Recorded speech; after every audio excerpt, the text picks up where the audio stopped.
जय जय सुरनायक जन सुखदायक प्रणत पाल भगवंता गोद्विज हितकारी जय असुरारी सिंधु सुता प्रियकंता पालन सुर धरणी अद्भुत करणी मरम न जानई कोई जो सहज कृपाला दीन दयाला करऊ अनुग्रह सोई करऊ अनुग्रह सोई जय जय अविनाशी सब घटवासी व्यापक परमानंदा अभिगत गोतीतम चरित पुनीतम माया रहित मुकुंदा जेहि लागी बिरागी अति अनुरागी विगत मोह मुनि वृंदा निशिवासर ध्यावहि गुण गण गावहि जयति सच्चिदानंदा जयति सच्चिदानंदा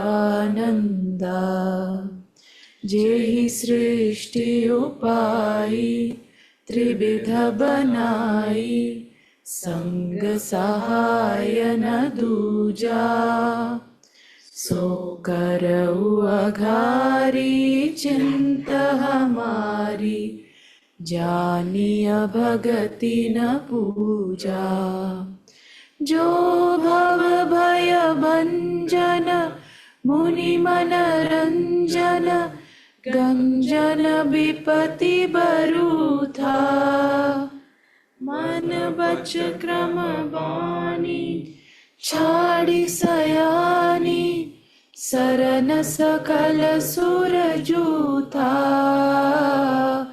सरन सकल सुर जूथा सारद श्रुति शेषा ऋषय अशेषा जाकहु कोई नहीं जाना जेहि दीन पियारे वेद पुकारे द्रवहु सो श्री भगवाना भव बारिधि मंदर सब विधि सुंदर गुण मंदिर सुख पुंजा मुनि सेत सकल सुर परम भयातुर नमत नाथ पद कंजा नमत नाथ पद कंजा जय जय अविनाशी सब घटवासी व्यापक परमानंदा अभिगत गोतीतम चरित पुनीतम माया रहित मुकुंदा जेहि लागी बिरागी अति अनुरागी विगत मोह मुनि वृंदा निशिवासर ध्यावहि गुण गण गावहि जयति सच्चिदानंदा जयति Sachchidananda.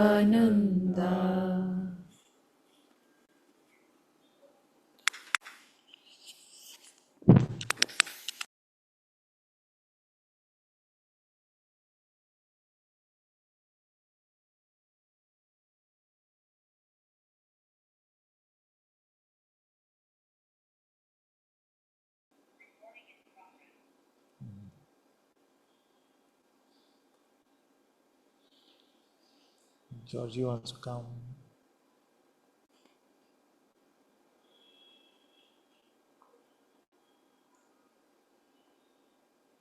Hello, Father. Hello.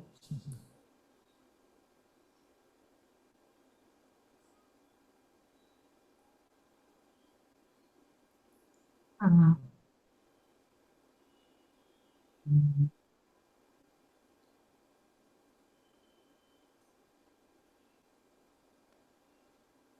I wonder if you can talk a little bit about surrender, about trust, um, just the deconstructing the process Okay. Cool. of that, because you can hear me okay, right? Yes, yes, yes. I'm just fixing some equipment here, but I can hear you very well. Good. Mm. So, deconstructing the process of surrender and trust. Yeah, there is, because there is the situation, Hmm. like with the house, and then there is action to solve the problem, but it seems to be hitting a wall over and over again. And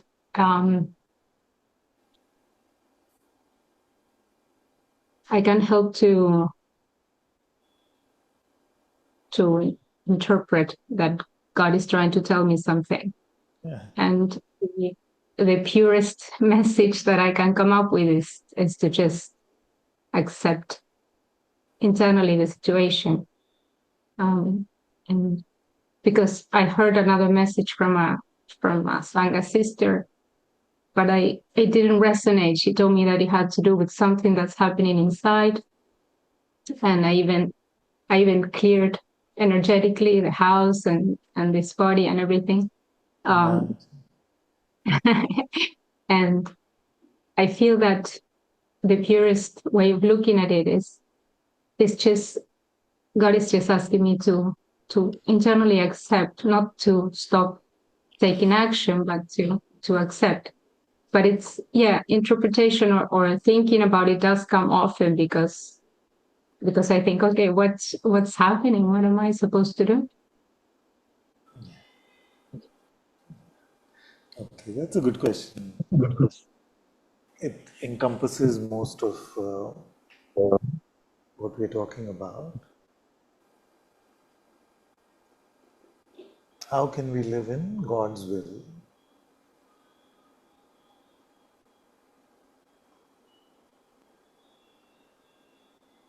Because the surrender that is being asked of us is a surrender of our will and a full reliance on God's will.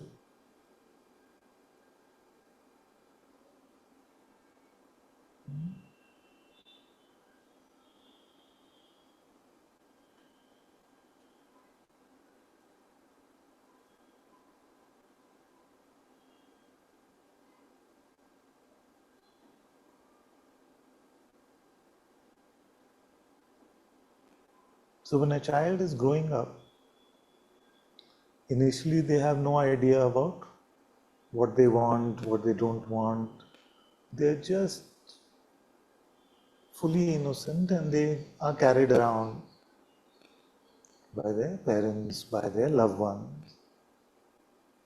Then when the child starts to grow up, the child looks for clues in terms of what do my parents want.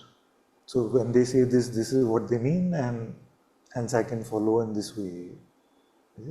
And then when the process of growing up more and more happens, especially in our teenage, we want to do the opposite of what our parents want many times, but we want to do what we want, isn't it? So spirituality is to return back to the innocence of the infant, and as part of the reversing process also we can be at this stage where we are trying to read for clues in terms of what does God want from me. So at least we've taken the reverse gear, reversing out of what has caused us so much trouble, and returning to the innocence of trying to become the children who can remain in God's presence. And God has made it clear in all traditions that this innocence is a requirement if we are to live in His presence. So already it is good if you are starting to look for clues to say, I want to understand what God wants from me. But if you keep going back to a stage where you don't even need to understand that, you only want to live with God, and knowing that I just want to be with God and the rest is up to Him. And I have full confidence in His way, in His love, in His light, in what He wants to do with me. So I don't need to know when my parent is going to feed me, when my parent is going to make me nap, when he's going to wake me up.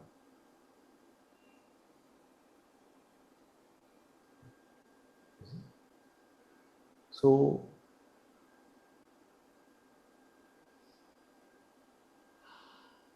this is the process of unraveling the human ego, learning how to live in complete trust of God, in surrender to God. So one tip along the way is that when things worry you, when things are concerns that we have taken on for ourselves, which we don't need to, but we are in the, some of us are in the intermediate stage. I'm maybe in the beginning stage, but in the intermediate stage, things will still be of some concern to us because we've not fully learned to surrender. And those concerns, instead of taking to yourself, you must take to God.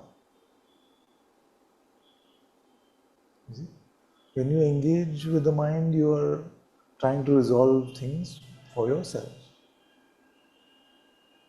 Is it not? Okay, so what should I do? Option 1 is like this is the benefit, this is the cost. Option 2 is like this is the benefit, this is the cost. We're trying to evaluate so much about how our life is meant to move. So that evaluation process we try to drop as much as we can and just bring everything that we would worry about and make it a prayer. So if something is bothering you, make it an excuse to pray. Why do you want to have the conversation with yourself? Not, and this self is not the capital S self. The conversation with the capital S self would be perfect. But in this case, it is the ego playing the role of problem creator as well as the apparent resolver of situations. And that is not what we need to do. Father, may I? Yeah, yeah. I know that you have a lot more to say, but when I hear you right now, it feels like this, everything that you're saying right now needs to be landed a lot more. That I Has to be landed. What is the word? um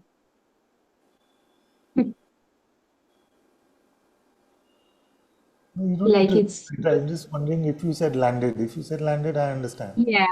Landed. Yes, I did say Yeah.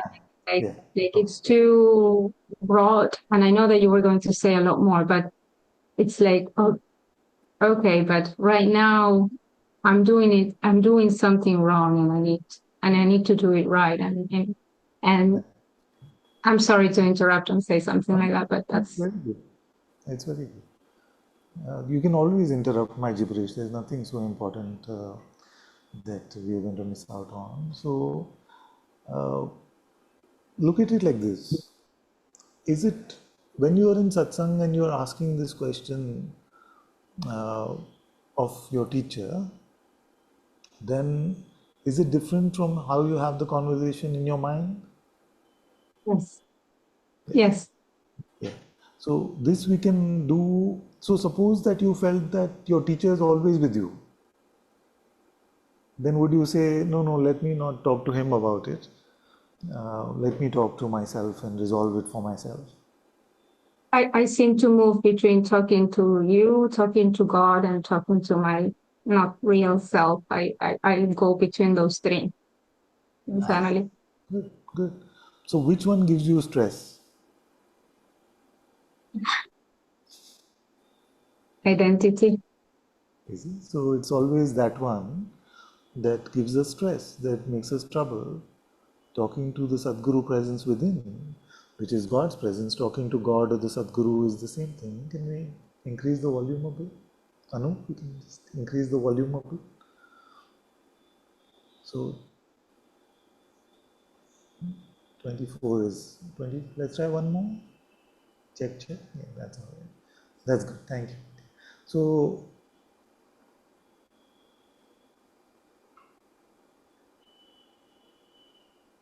when we attempt to make the problem our own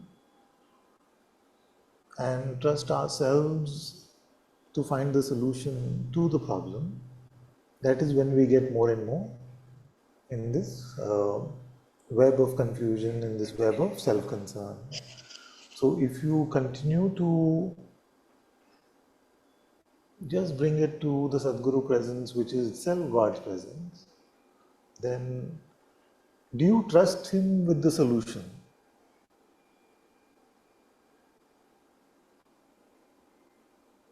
And while the solution is not coming, then I can be okay with that because I know that it's His will. Is that so? Little too complicated. So let's simplify. Do you Yeah. trust, if you give it to him, do you trust him?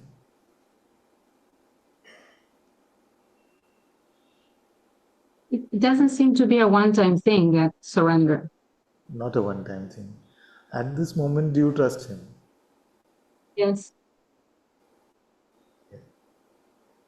That he will take care of things 5%, 10%, half the way, or all of it, or much more than you can imagine.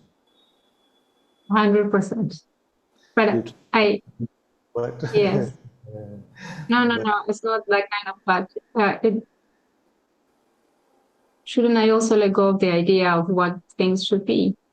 I yeah, don't know what I don't know what the solution is. I don't know if I don't know. exactly, And that exactly. part of the problem. Okay, let me put it this way. If a magic genie came to your house and you said, forget about all of this trouble, and he showed you like that, like that, like that, like that. You were in the the palace of the Sultan of Brunei 1 minute. You were anything that you wanted. You were just doing this. Then would you worry about your present concern if that genie was just there with you? And I have to expand on that. Okay, then I can't afford to leave the story halfway, but. You would say, wow, this is fantastic. I've got all my worldly concerns now I can leave to this genie, and he will provide for me everything that I could ask for. So let me call that a 50% trust because you're no longer worried about the outcome. Whatever you want is available to you. You come to this amazing place.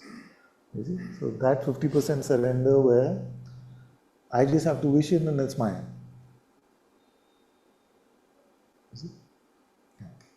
Yes, so that is the 100% that if I want my house situation, my life situation, whatever situation, he fixes it. It's in fact too easy for him to fix.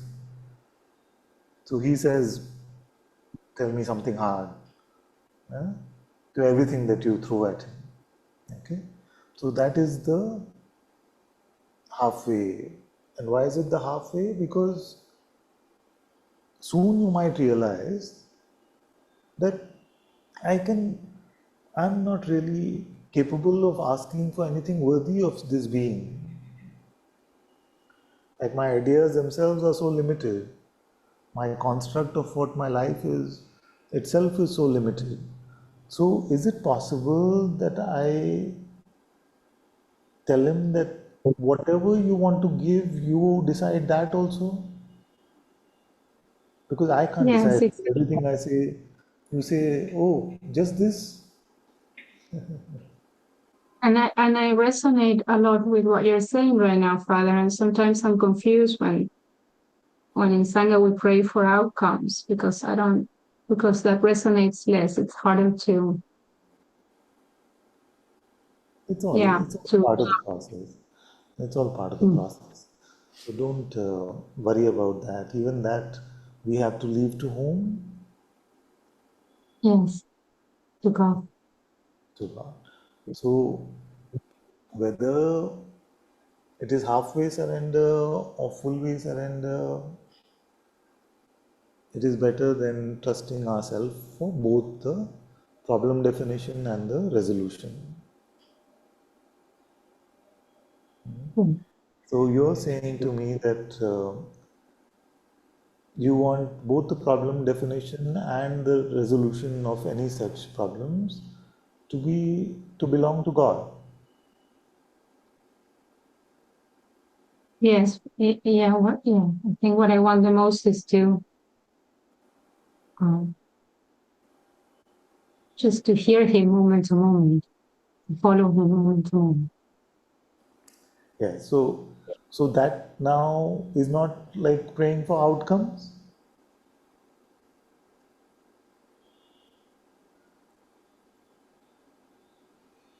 Yeah, It is, I, isn't it? I don't know. That how he should Yeah, answer your prayer is then defined by me, and therefore I'm in that half surrender where I'm saying that this is how I want my problem to be resolved.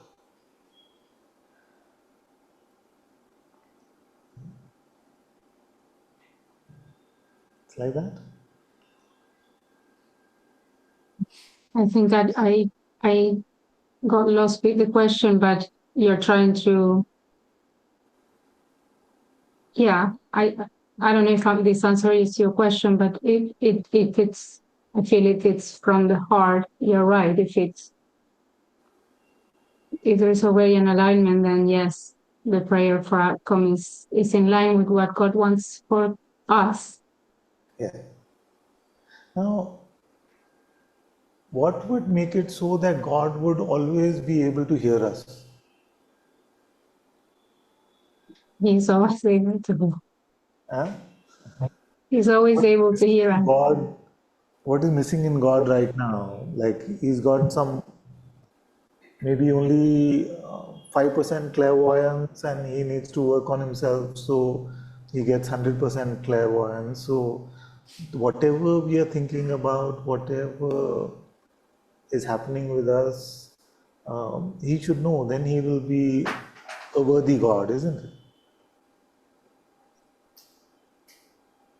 So what is stopping him from hearing you completely right now?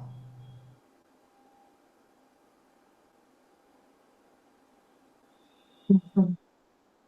Nothing can stop him. So let's move on further from there. So how many of us feel like he is aware of every single intention, every single worry, every single concern, everything in our life, every moment of our life, he is aware of it. How many of us feel that? All feel that? Okay. So he now is aware of everything.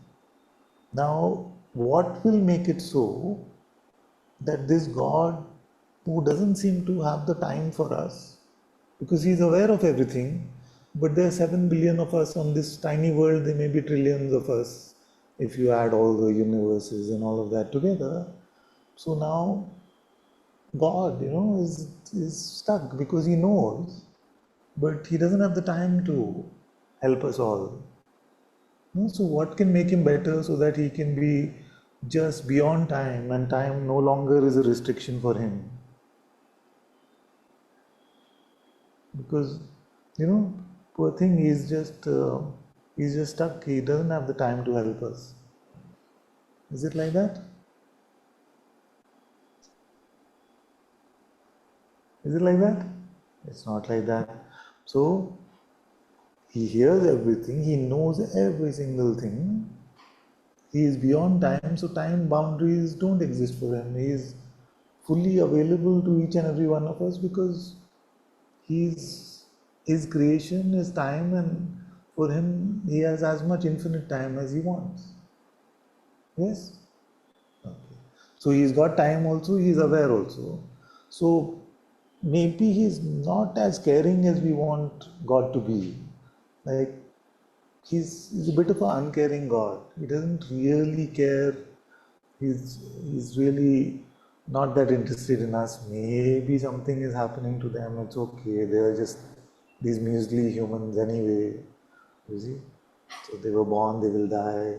So there must be this lack of concern or lack of love. This parental love is just a human idea that we have. It doesn't come from God. No, maybe that is what is stopping him. No, can't be like that also. How many of us feel? So he is aware of everything. He has got infinite time to help us all. For each of us, he has got infinite time, and he is caring or not. He, do we feel like all the love and care that we have learned is because of his presence? And he gives all of this as the human reflection is just a tiny glimpse of what that true love is. Would it be like that? How many of us feel? We all feel like? Okay.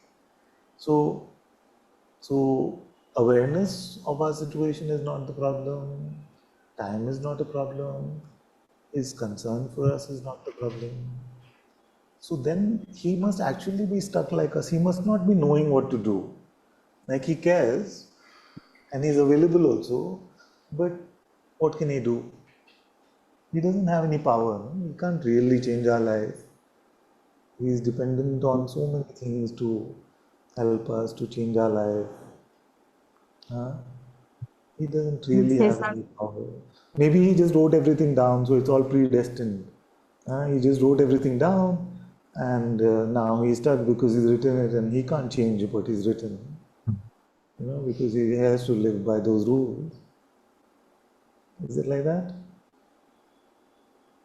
it's can I Wait, wait. interrupt I want again? to finish this track. Okay, so this also can't be.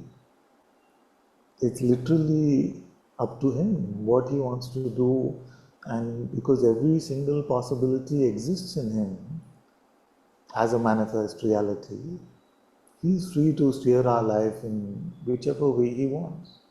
Can anyone take that power away from him? So he's fully powerful. All power comes from him. Every ray of light comes from him. Every single experience comes from him. Everything is made up of him.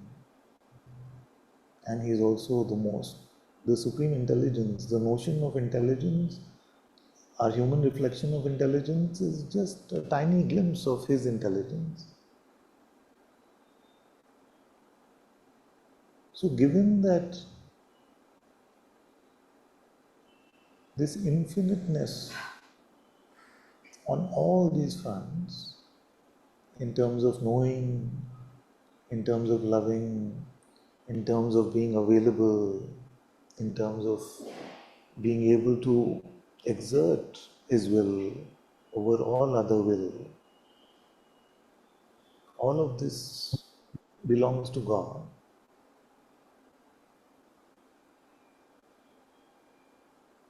So then why do we want to go and say it should be like this and you should be like this?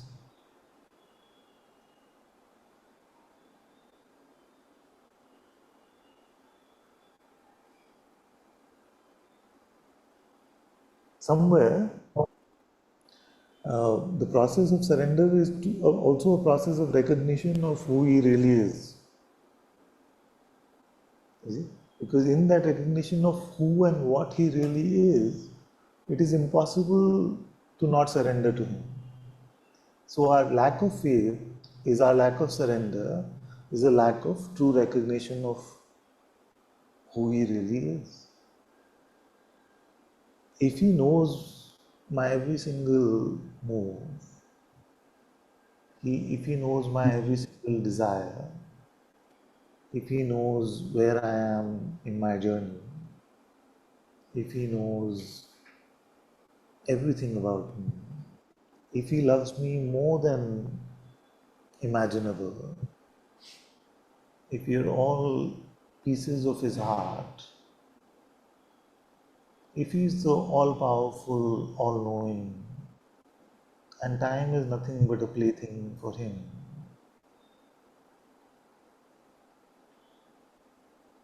and he has gifted us with his very presence in our heart.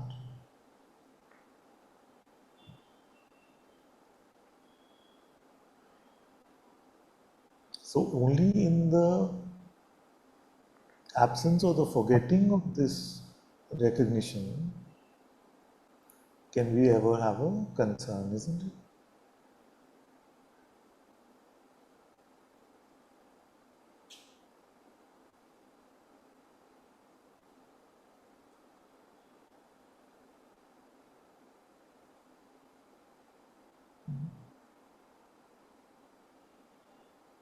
Yeah. It's not a lack of trusting God. I am seeing as you're speaking, it's a lack of trusting myself. And when something like this happens, I can't help to think if I'm hearing his message or if I should do something different. So this is very good. So thank you for sharing that. So on one hand is the most supremely intelligent, most loving being. On the other end is the most foolish little nobody. So they are sitting in front of you. Who would you ask your questions of? So what do most of us do most of the time? When we say we trust in ourselves, we are not talking about the higher self. We are talking about our mind, which is a primitive, tiny instrument. And we force and force. You know what worry is? Worry is just forcing our mind beyond its capacity. It's like that's what stress is, no? The mind, poor thing, just wants to do ABC, and we go to it for planning about the future and the meaning of life and how to lead a true life. You see? So then it is beyond its capacity.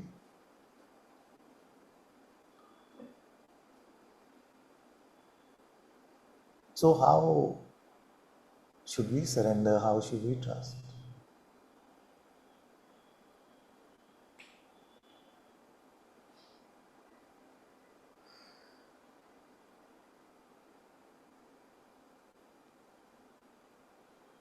What is our usual lamentation?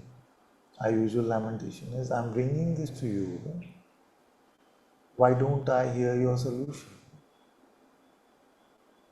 Do you feel that if God wanted us to hear a solution, something we could do to stop it from happening? Like God is trying to tell us, God is saying, I want this child to know this. Is it?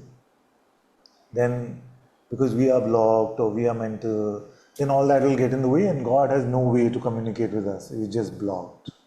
This is a very popular notion, isn't it? That the Lord of this universe, for whom all of this is nothing, could not say what he wants to say, tell us what he wants to tell us in the most obvious, most direct way, if that was what he wanted? What would stop him? Do you think that we can really block him if you are fully mental also? Huh? So I'm going to again complete this story, okay? So suppose we are fully mental. Ananta is sitting like a fool, like always, and he's just lost in his mind, caught up. So then God obviously has lost all ways to communicate with him. He's lost. Is it like that? So if God wanted to communicate with him, he could pause this world. He could say, stop here. He could show himself in whichever way he wanted and come and have a conversation. But if that's what he wanted. So what could be the reason that he doesn't do that? Does he love us a little less, or he has no time? We looked at all of those things. Father, but doesn't it happen that we can't hear him because we are too... Doesn't it happen that we cannot hear him because we are too involved with our mind? I can't help you. Yes, so that's exactly what I'm asking. So if he wanted to communicate with us, he would communicate in every single way, any single way. He But could, isn't that a form of communication too? Just to prove to us that if we keep involved with our minds, we're not going to be able to hear him? yeah, so if he is doing that, you see, must it be because he what would be like in our tiny human way, what would we make of that intention? I didn't get the question. Yeah. So first, this point is clear that if he wanted to communicate with us, really wanted to communicate with us, nothing could come in his way. He could come in a burning bush and start talking to us. He could, in Indian spirituality and history, there are millions of ways in which God is communicated with people. So when he really wants to, nothing can stop him.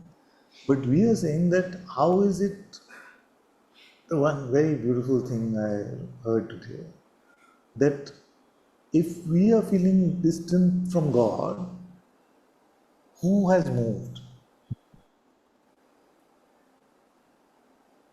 We are not able to hear him. We are feeling distant from God.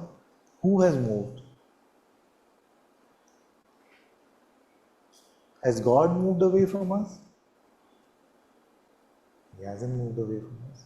So, what is that moving then? So, what we are saying is that there seems to be a lesson for us, because if God wanted to communicate, he could communicate in any way.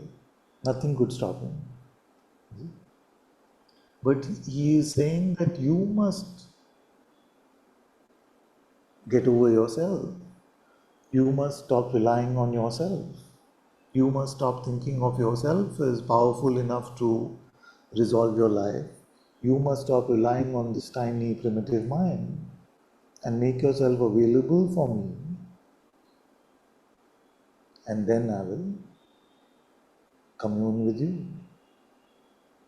But does that mean that is a restriction on him? No. It is just what he wants us to learn. Are we getting this point?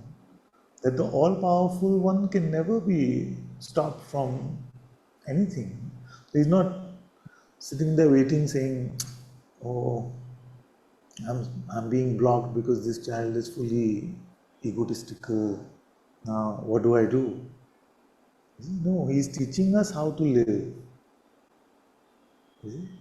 He's teaching us how to live in faith, in trust, and teaching us how to drop our individual will and trusting his will.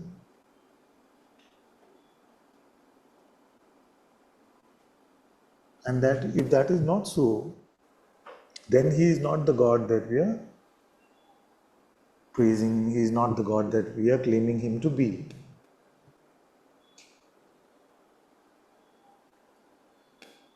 It's a very subtle point. I hope you're getting it somewhere.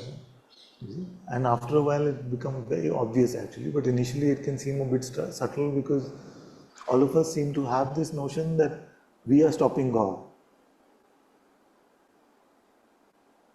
Cannot stop God. He can stop this universe in one click. We can't stop him. Is it? If he wanted, he could just you step out of into a balcony and then we would see up in the night sky. He would write down the words like they were stars for us to see.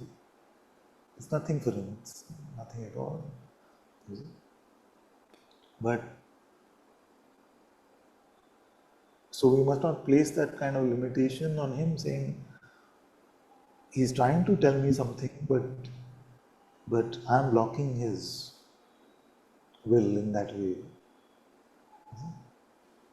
No, he's trying to teach us how to come into a loving relationship with him and live in the space of his presence so that we don't become proud and think that any of it is our doing.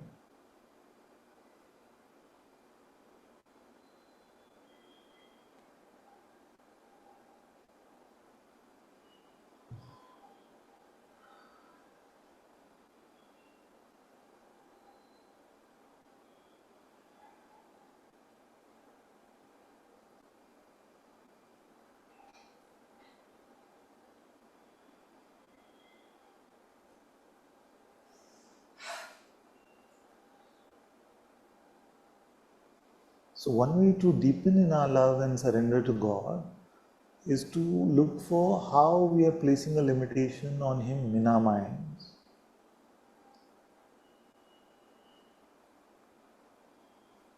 Once you recognize that nothing is a boundary or limit for him, all of this dream plays, his lila, his maya, then we change the question to, in this moment, in this challenging time, in this weeks, months, whatever, what is he trying to show me?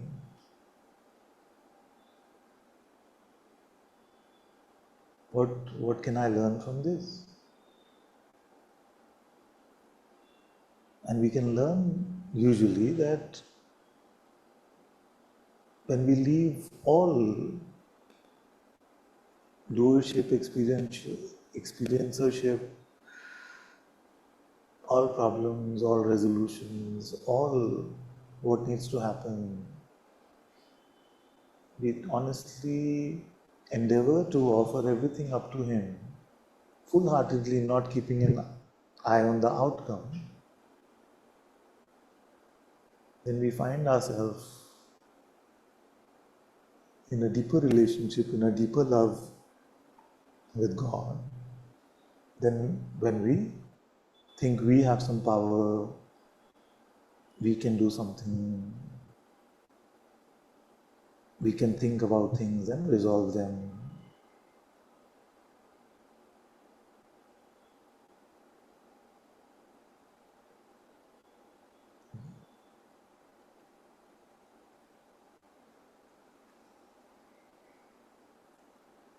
So one thing which is coming is that it's very popular, very, very popular in India also to say, I don't want to bother God with this. This is too small to take to God. So this is a very mistaken human construct that we have applied to God, because we are feeling like God has got a limited amount of time. So if I take this tiny thing to him, it will be wasting his time. It's just not possible like that, and it makes us egotistical and reliant on a self which in actuality doesn't exist, but even while it seems to exist, it is the most primitive caveman type self, very, very basic in its functioning. So we don't have to go to the foolish one when the Lord of the universe is available for us. So please, from today, don't apply this construct at all, that this is too small, I can't take it to God. What does that mean? I'll do it myself. No, you can't. Is it? So the return to innocence is to take everything to Him. Everything already belongs to Him, but we have taken false ownership. So this is one way of offering it back.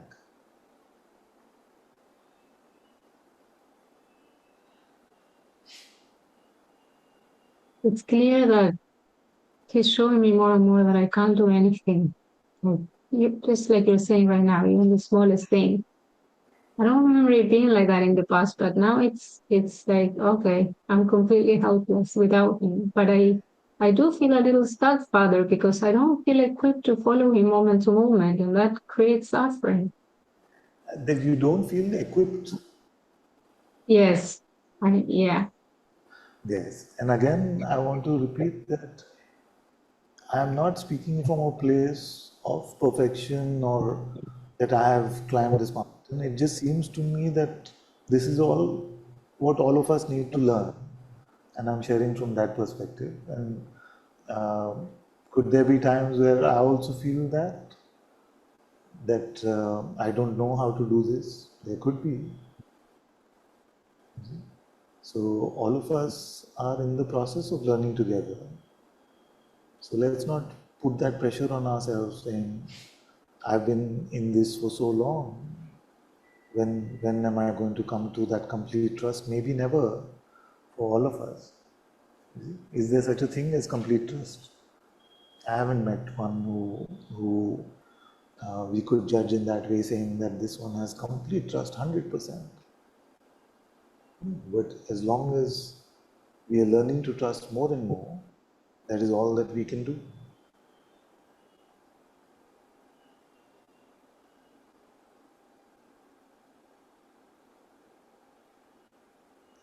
Anna, can you take us through what you say in a moment where you understand that you don't want to worry about this, you want to take it to God? What do you say to God? What would I say to God? Okay, so let's say that I'm concerned about what is happening to the Sangha, all of my children, and it could be one of you or all of you. So I would just say to Him, God, see what is happening to my children. You see?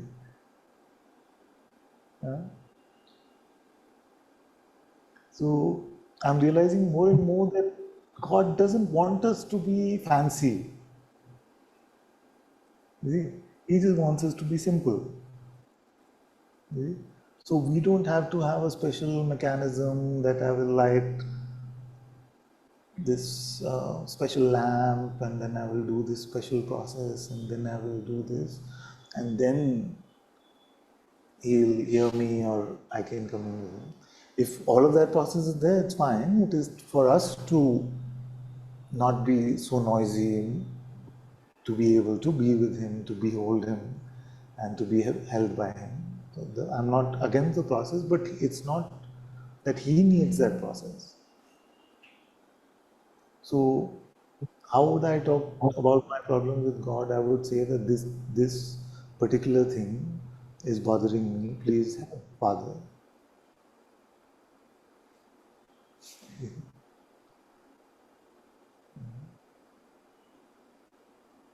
As simple as Yes. possible. As simple as And possible. Keeping all knowledge aside, keeping all pride aside. Not all, but as much as we can. And before you also mentioned these questions, what is He trying to show me? What can I learn from this? And I feel that this is what the mind can really, have a real feast with, if you let it. I feel that these questions are only to be taken to contemplation. You can't take them anywhere else. It needs to be a moment of silence. Otherwise, it's just big trouble. Do you understand what I'm saying? In a way, something is not so good with the audio, but suppose something is very noisy, you see, then who does that block? Does that block him from knowing what we want and what we are stuck with? Or does that block ourselves from feeling His love in some way? And if He wanted us to feel that love, even in a noisy mind, for Him it's nothing. You see? But He wants to, apparently, this is what it seems like to me, that He's trying to teach us a way of life which is full of innocence and a childlike wonder, a childlike joy, which which I feel like is a gift that He wants to give us, but He doesn't want to force the gift on us. So that classic example of if your children were forced to say I love you and forced to be with you, then is it really love and being together? So it can't be a force.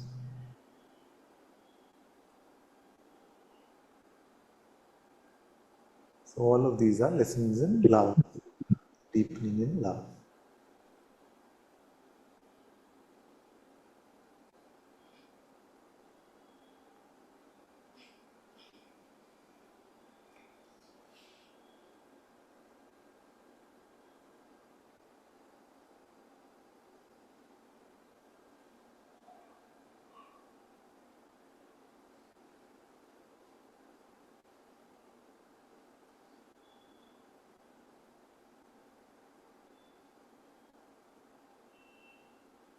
Suppose you had a 2-year-old child. Huh? Now, at 2 years old, they're in that cusp of starting to make seeming choices and actually just being very dependent on their parent. So, suppose you are a 2-year-old child and the child is just going about their merry way, not looking at you. Suddenly, the child stops, turns towards you, runs and gives you a big hug and kisses you, kisses your forehead. What do we feel when that happens? It's beautiful. Now, if you had forced the child to come, you picked him up and then said, okay, give him. You see? That's also sweet, and parents, we are entitled to do that, but it's not the same, isn't it? So is the child fully dependent on the parent? Of course. Can anything happen unless it is the will of the parent? It won't happen. But these movements, this expression of love is completely something that within His greater will we have the power to exert. You see?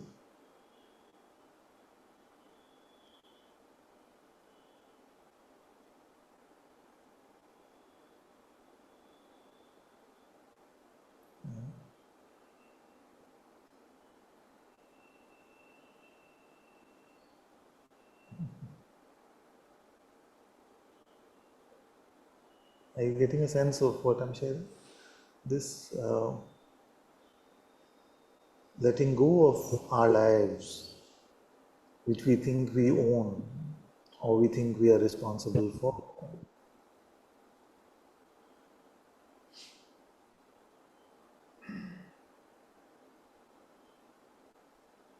It is rightfully to offer back that which is God's to Him, to do with us as He would please. Yes, the intention is clearly there. The execution is very poor, I think. Very poor for all of us.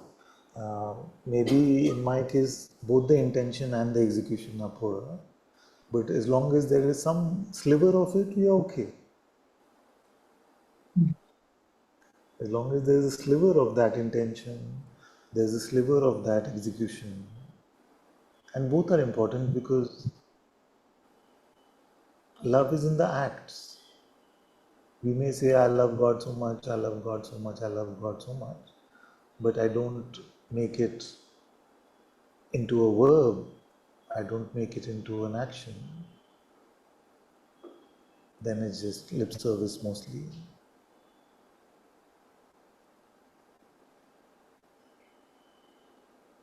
And what would an action be?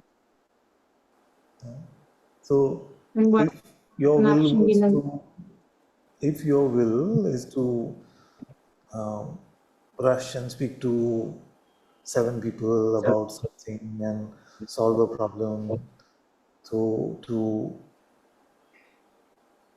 say no, I want to rely on God and wait to see how He is guiding me, how He is going to move me.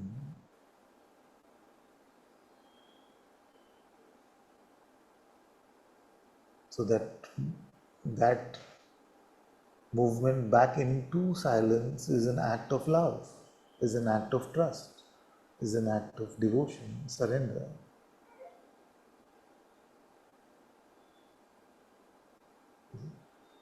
that was clear. And the other way also, which is that we may say, no, today I'm very tired, I can't move, I can't move. But you're clearly guided in your heart and don't never misquote God. Sometimes some of us have started misquoting God as just an excuse to do what we want. So we have to be very careful about that. So for our own sake. So if you're clearly feeling guided that although your will is to rest today, God's will is to move you into this particular way, then to trust that as well.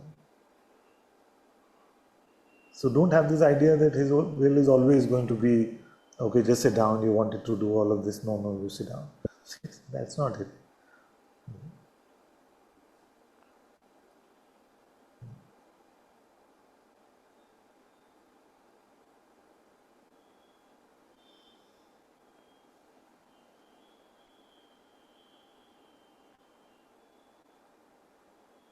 Father, you've been saying a lot lately that it is difficult, but I feel that it's difficult when we are not with Him.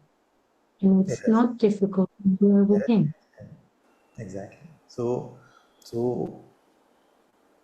the staying with Him when the temptation of Maya is constantly trying to pull us towards following our will is difficult, at least for me.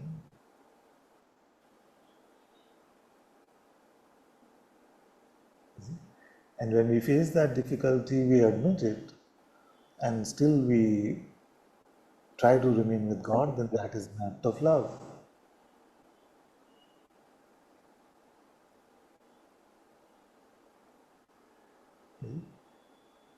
So it's just coming to me actually. I may never have said this before like this, but in that way, the prodigal son is a moment to moment story. Yes. You see what I'm Yes. saying? Moment to Yes, it's moment never story. linear like that. We can It take on happens. this temptation of doing something by ourselves, I can make it happen. And then, like a small child trying to push a big rock, when we realize that actually we have no strength, then the sooner we turn back towards Him and put up our hand like this for Him to carry us, then the sooner we are back on the right track. You see? But we don't do it many times because of the story plays out that the son feels that the father will reject him, he will not be received in love, he will be insulted. All of this fear is what keeps us from turning, and we can encapsulate all that into one word, which is pride. It is our pride which makes us this way, that we feel like, no, this I can do, this I will do for myself. So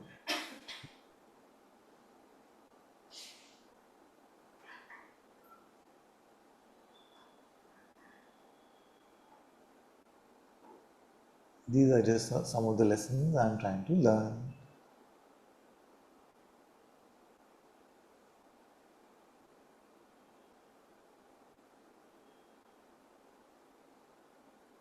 So, for example, I would say that returning to that innocence is something that is so clear in my heart that I want, I'm longing for. But am I finding it easy or difficult? I'm finding it very difficult. Because I see so many things where I still want my way.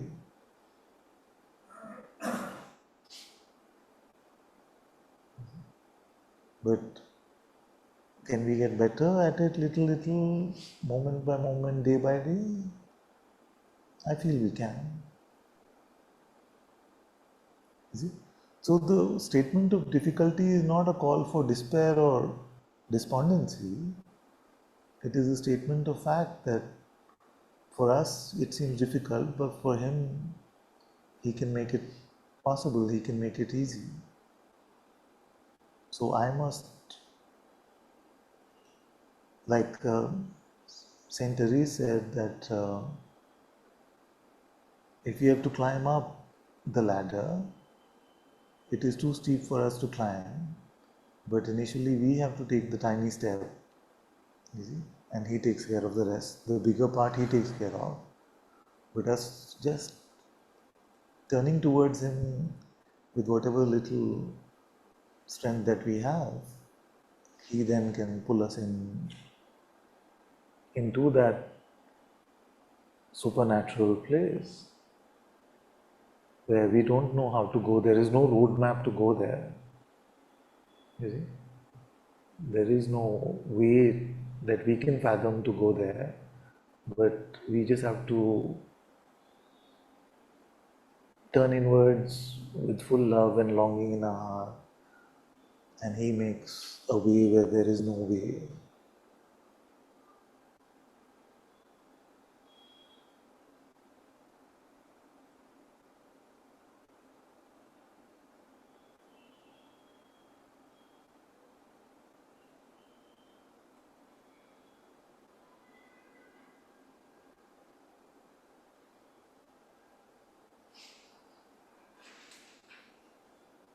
All of us do realize that the project that we've taken on is not worldly. It is beyond this world, and whether we call it supernatural or beyond this universe, there is no real roadmap for it. We can take the pointers of the sages as broad directions, but the way he will show us every moment, moment to moment. But when we try to do this by ourselves, we're just scrambling about in the world. We're talking about God's presence being in your heart. We're not talking about a biological, a biochemical, a physical uh, reaction which is made up of any of the forces in the world. We're talking completely of something which is beyond this universe. Your heart, your spiritual heart, is a place which is not something that you can intellectualize, which you can fathom. Where he sits cannot be a worldly chair.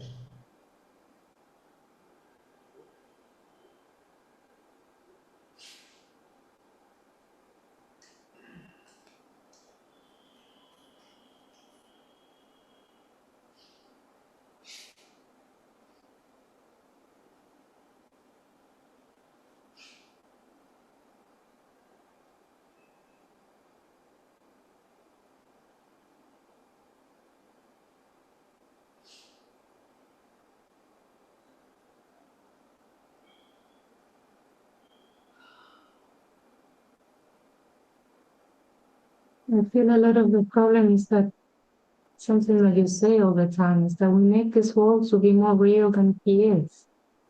And so that creates fear and concern. Yes, exactly. We made the tiny into the big, and we made the big into the tiny. Like even a statement like, where would God sit? If he wanted to sit. And we can say, of course, I find great joy in just a question like this, and I would say his throne would be made up of all the light of many universes, and his courtroom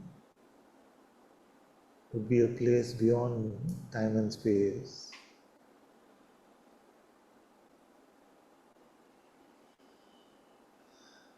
And if he, in that particular moment, wanted to be like Ram, he would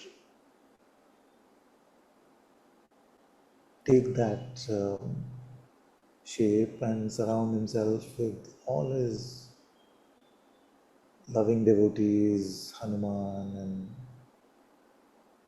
Lakshman and Sita and Bharat, Tulsidas ji, all the great sages.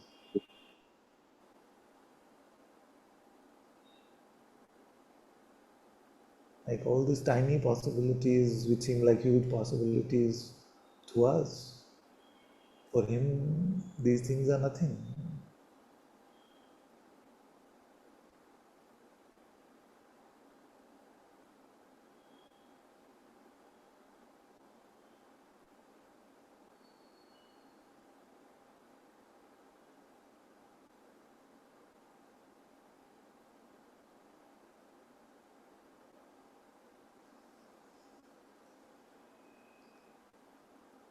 So we get very involved in the tiny things of the world and we're missing out on the great wonder of God's reality, the great awe, the great joy, the great wonder, the great potential of love.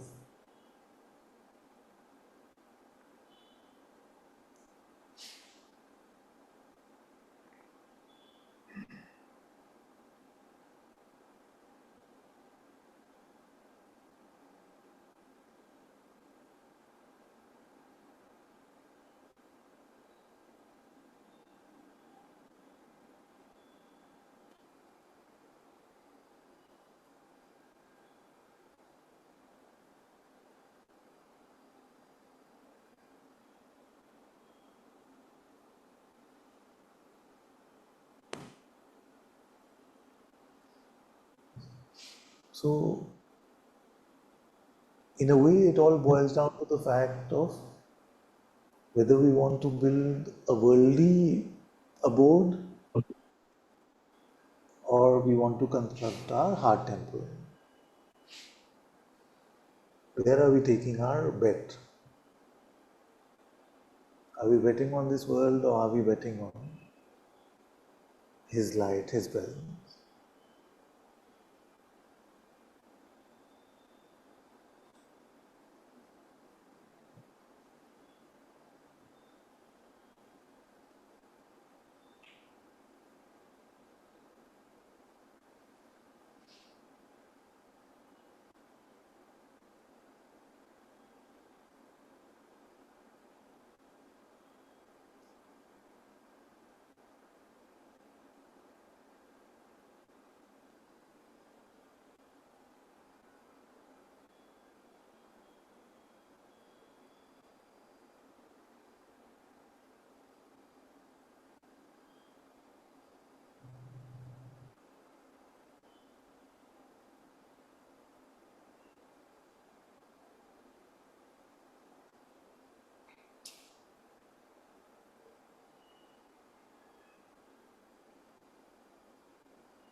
What are the other simple ways to pray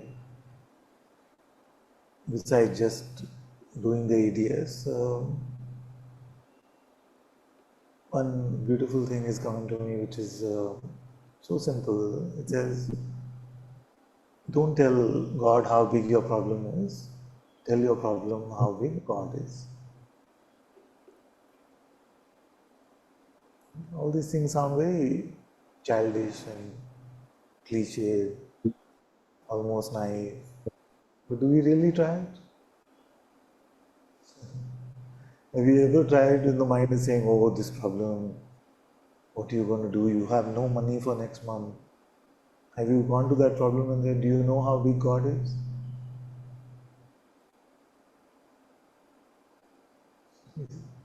So we have to apply in these simple ways. Sometimes in our digging for deeper meaning, which can become an intellectual exercise, we lose track of the simple ways of having faith in God. Yeah, that's very important for the religious. Yeah. Yes. Yes. So just in the simplicity, the mind is bothering you with a problem. You're saying, but God is so big. What is this for God?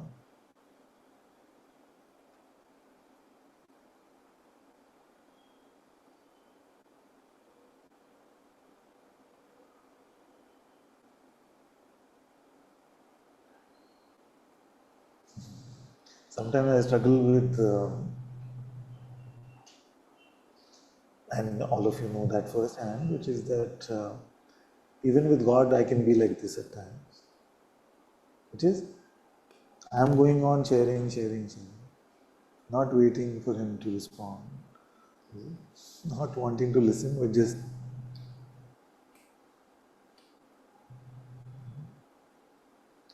So I'm learning that patience also, that let's at least, before it becomes a 90-10 or a 99-1, at least let me try and make it a 50-50 where I'm listening at least as much as I'm sharing.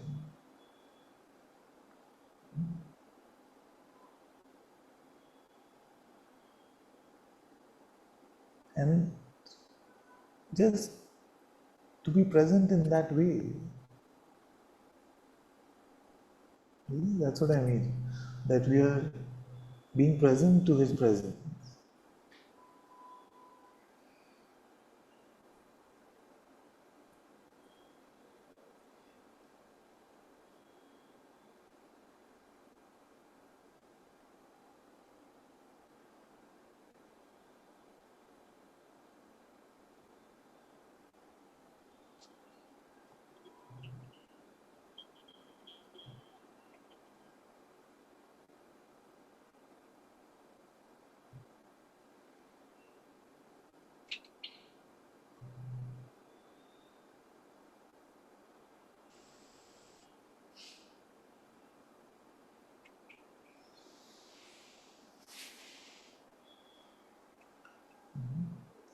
So if we are praying to God and He is not responding, why would that be? We looked at all the variables, that either He doesn't love us, He doesn't have time, He's not powerful enough, we are blocking Him, He doesn't know at all. All these things we looked at and hopefully discarded. So then I would look at it as, what is He trying to teach me? He's teaching me to be patient. Suppose, okay, it's not true, I don't feel it's true, but suppose He said that I want those around me to be this certain way, patient, faithful, loving, humble. So He's just teaching me as to how He would like me to be if I am to be around Him.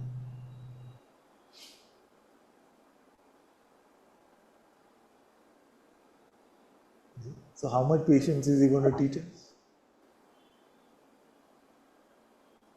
We can't say. And is patience different from faith, courage, love? Isn't it? Humility. To be patient, we have to be all of those things.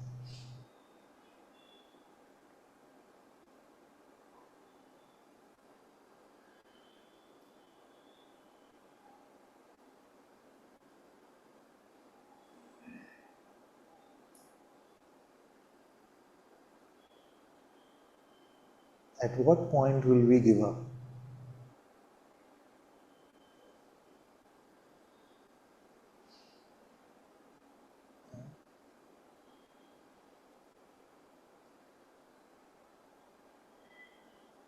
If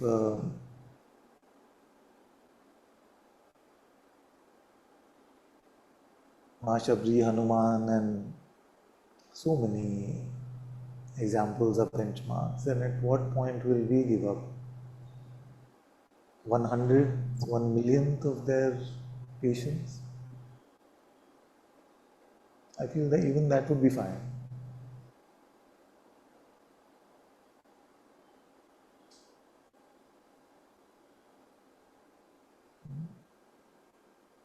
At what point will we get frustrated, irritated, and angry with God?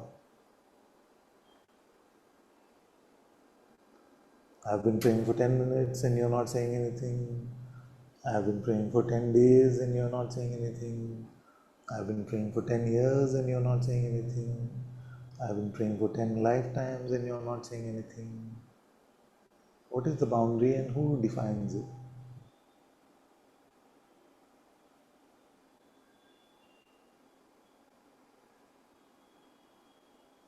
So the question of God's silence in response to our prayer is a age-old question which all sages have grappled with.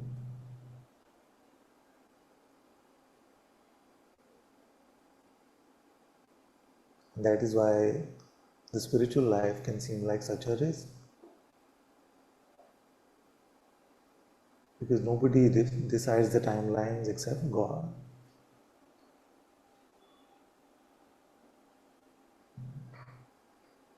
You cannot say 20 years I'll become an Olympic gold medalist in this event. Could be 20 years or 20 lifetimes or 20,000 lifetimes. You can never say.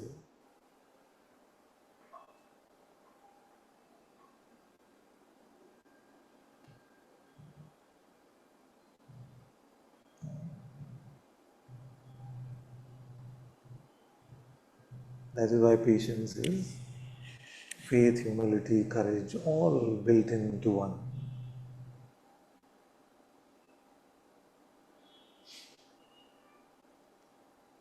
So we are not to despair, we are not to become despondent.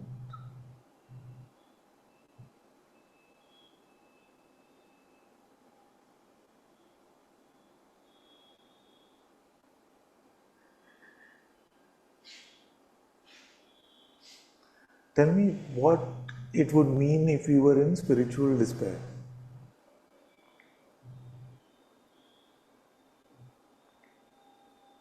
What could be our cause for our despair?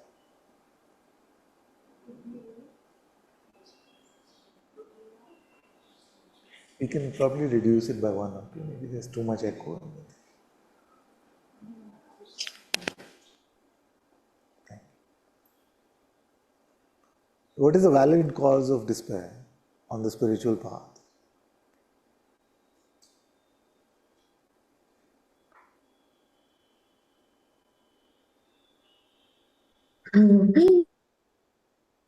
Nah. Father, I can say your children being unwell. It's a valid cause of spiritual despair. It's Uh, a common cause of despair, let's put it that way.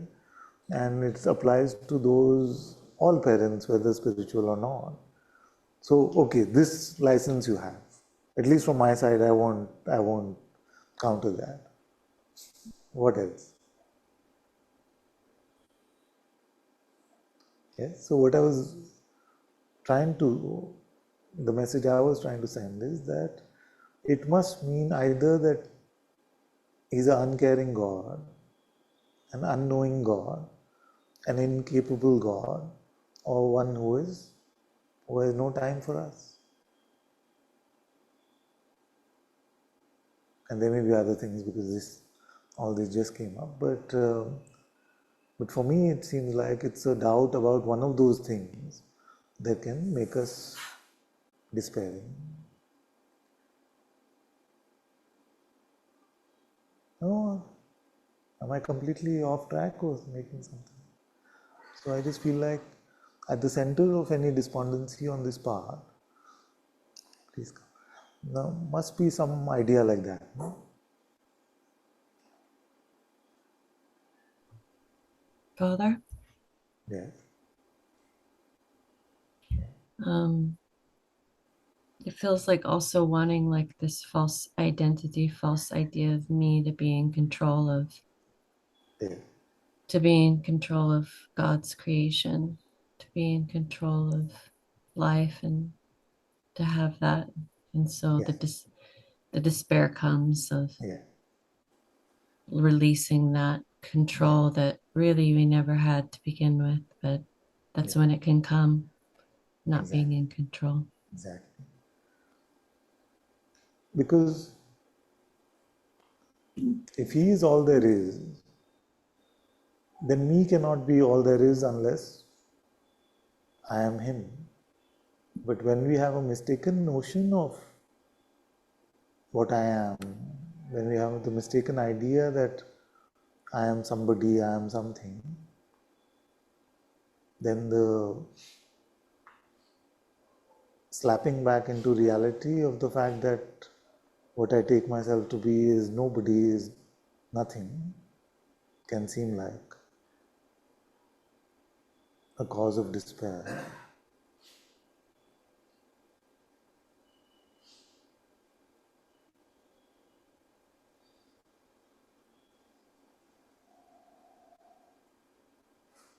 And I would say, I would feel that both the recognition of what He truly is has to be accompanied with the recognition of the nothingness of me. Isn't it? I don't feel like we can continue to elevate both sides of it.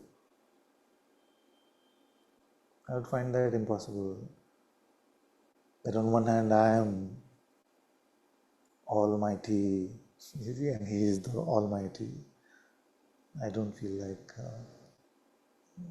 that capacity we have. So, in turning towards His reality, we have to turn away from our pride, our mistaken idea about ourselves, and in turning away from our pride and our mistaken idea of ourselves, I feel we turn towards His magnificence.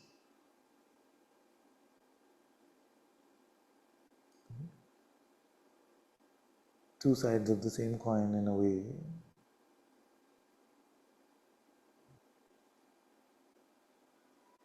If I love Him more and more deeply, I don't feel like I can love the false deeply, more deeply.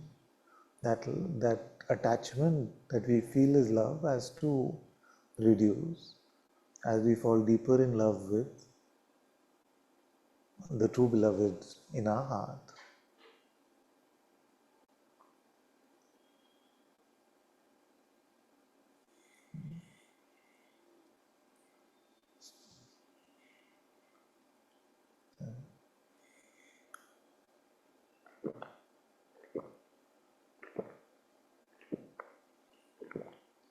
It's in a way like this.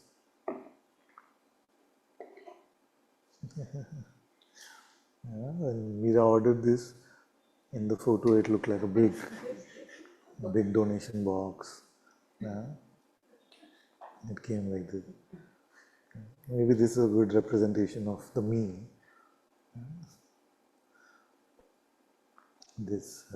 What we take ourselves to be is very different from what is left of us after we come to inside. This is the tanmatra of a donation box.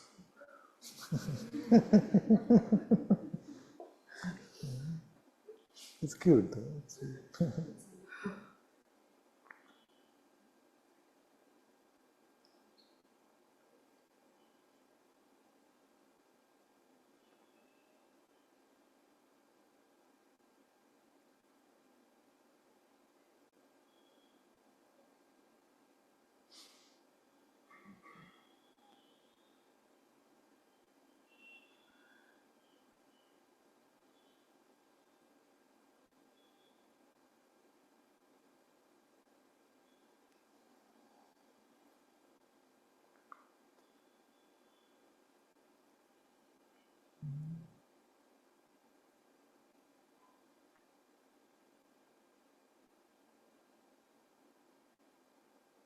So in our despair, at the center of our despair, I feel that there is a doubt about who God is, a mistaken idea about who God is, and therefore mistaken idea about who I am.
Father, Yes, yes.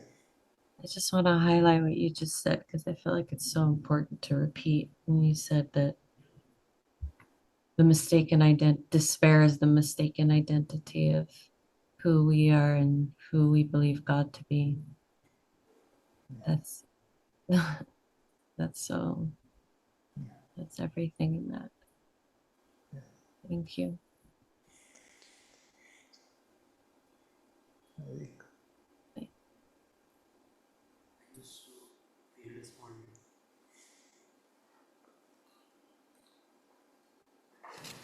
I used to feel despondent thinking that I'm not doing my part in this, like laying the table, you used to say, no? And I'd fail at that. I can't force God's hand, but my part I'm not doing. But you started talking about how my part is just to go to Him, or just turn away from my abilities or my reliance on myself. Exactly.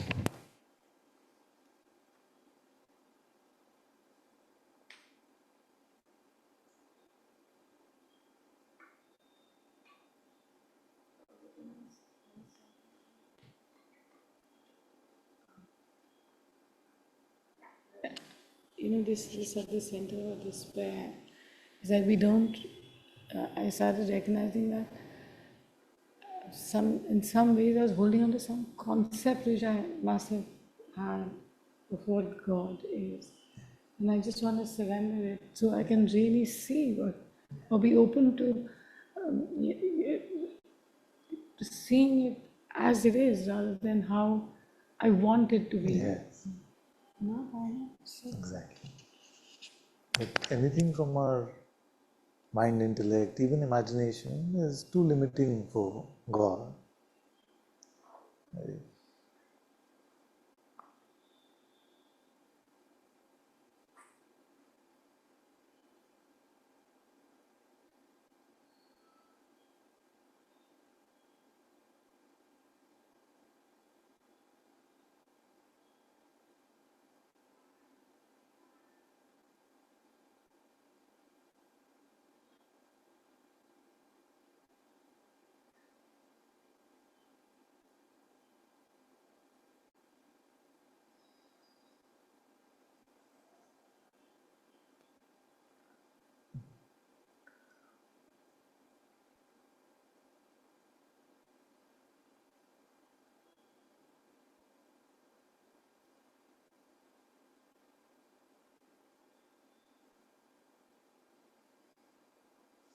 So that reminds me that the donation box reminds me that I was feeling that one of the 3 days, instead of sharing satsang, we can go to New Ark, although it is some distance, but that's all right. So if we start at about 4, we can be there at about 5 and spend a couple of hours there.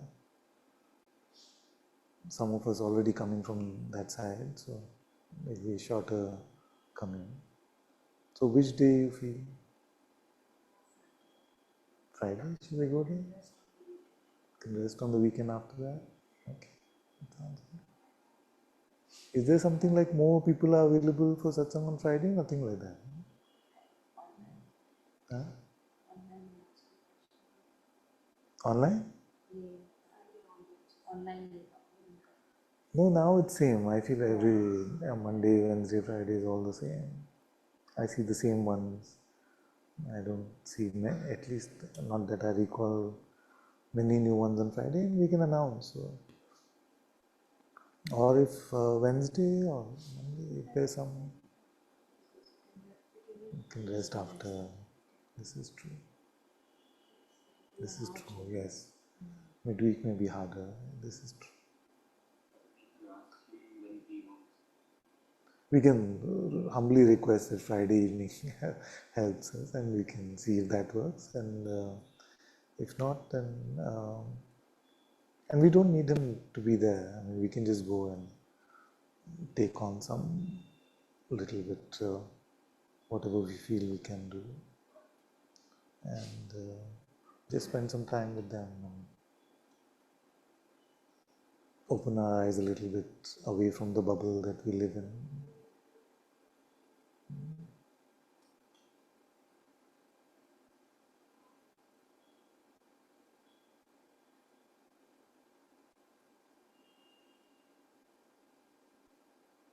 I was feeling before satsang today that slowly I will disengage from the satsang life, but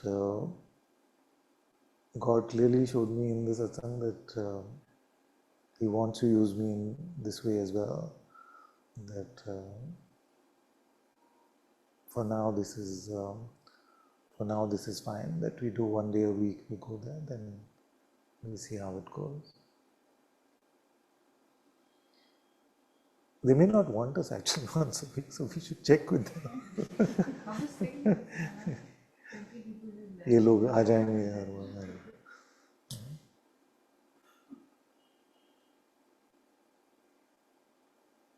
And that number may deplete also as we go along. Like initially, all of us may be feeling it, then we may feel like we're tired. So it may start off as 20, but become 10, 5.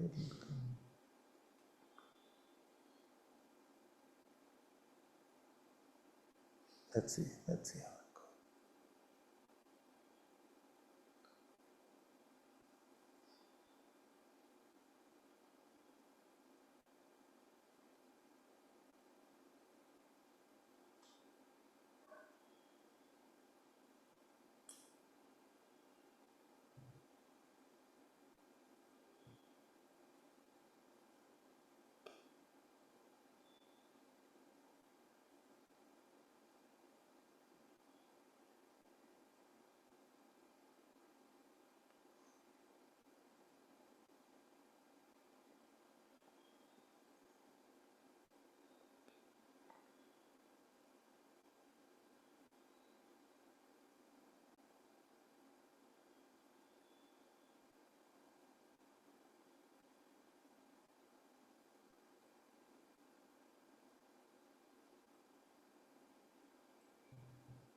So I was saying other ways to pray. So one was about reminding the problem how big God is instead of reminding God how big the problem is.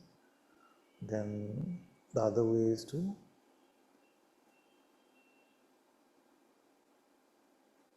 was this from Ma Teresa of Avila, where she said shifting the narrative away from the me to the grace of God.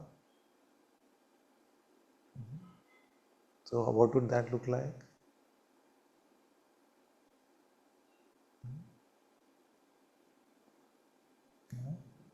Can we take a stab at it? We discussed some example last time. Let's see. There's a mic, maybe. So how would you? Everybody. Let's go to. Any thought I have, some random thought, I can say that thought. Meanwhile, God is here. That. Something simple. Maybe just say it. The question was that how do you shift the narrative away from me to the grace of God?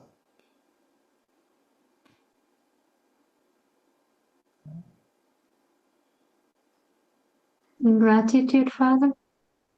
Yes. So, so how would we live like that? What would be like? This is what we're doing now.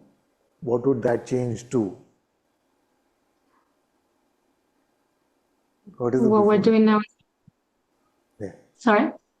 I was saying, what is the before and after? So you were on the right track. Yes. Chris, this is, I'm worried about this. I'm afraid of this. And the grace of God is just thank you, even though I don't know anything. I don't know what it's for, or I don't know what anything is. Just thank you, because we are all we always end up thanking God no matter what. So just we might as well thank Him now. Yeah, that's sweet. Yeah, that's one way. What else? How would we do that? Is it sounding silly? It's okay if it is. It's fine. But like I was saying, that grace is showing me more and more that simplicity is the key. Like a childlike simplicity with Saint Therese and what experiences were the last few weeks. So just these simple changes. Like we can get into these narratives which seem to be very light and playful when we start. But before we know it, we are caught up in some big mental prison. It may seem like a mind palace or something, but it seems like a prison.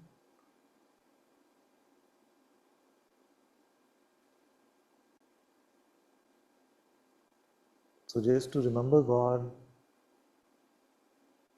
whenever we report about ourselves.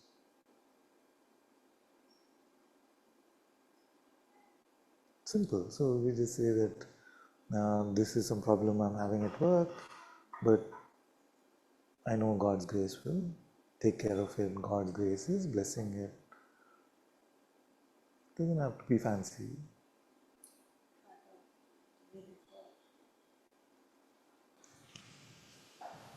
Today before coming to Satsang, I was asking myself this question, that what is in me that I have not, like there's so much that I can surrender to God that I haven't.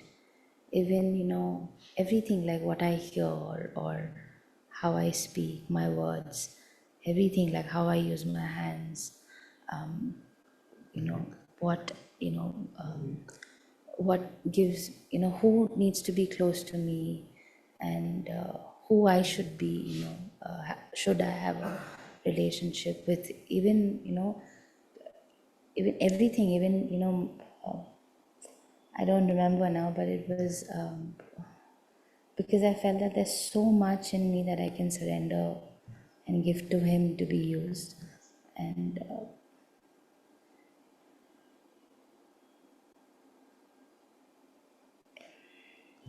That's very good.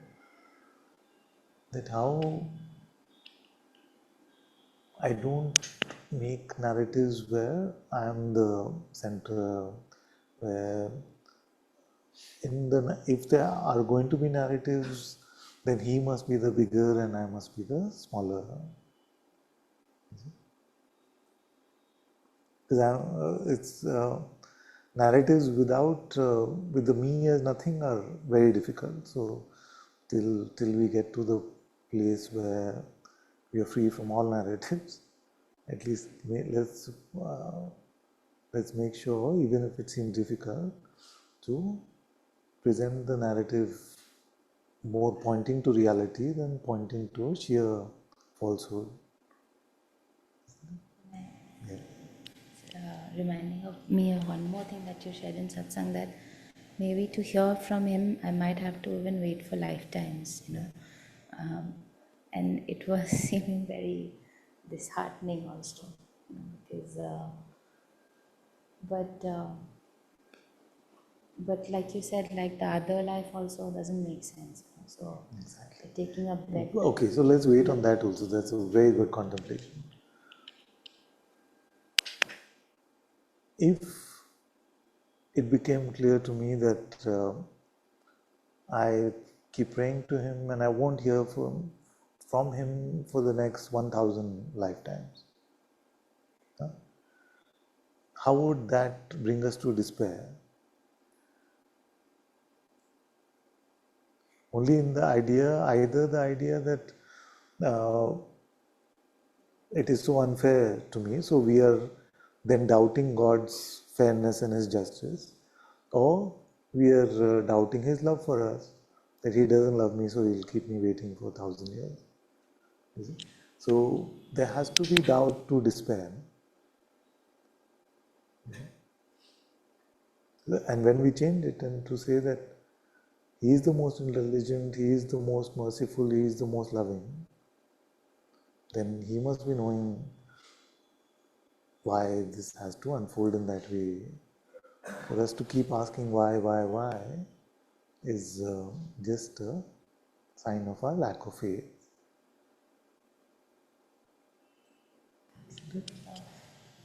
In fact, I was just the same thing. The same question was also repeated again, because one is like, I don't know about my relationship with God. Like, I feel like I'm just starting to understand that there can be a relationship with God, and also it is true that I don't know how much He loves me, or because I know that I love Him, but I don't really. When I see What it, does your heart say? I don't know His love, Father, like the way I know Your love for me, or What I does your know heart say?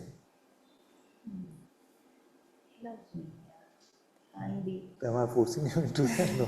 So what I'm saying is that it's I feel like our hearts are one. And what my heart tells me is that He loves me very, very deeply and immensely, and I'm just starting to learn the ways of love.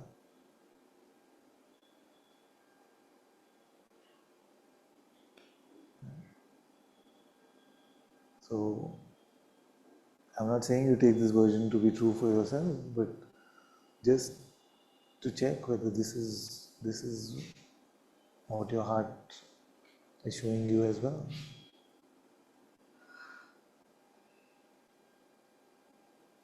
And that is where that statement of the podcast was, if God is feeling distant, guess who moved?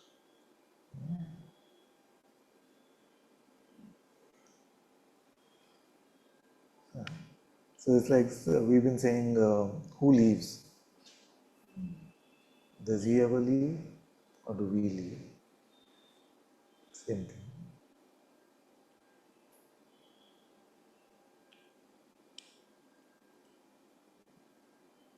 What distance from God is acceptable? What is a safe distance?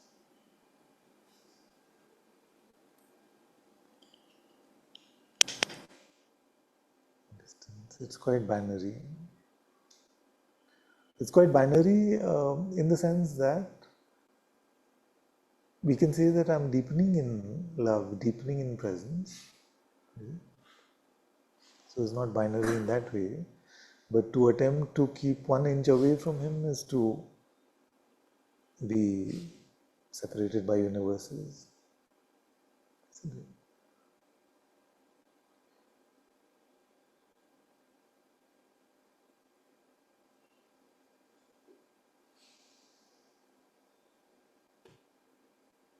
So start your days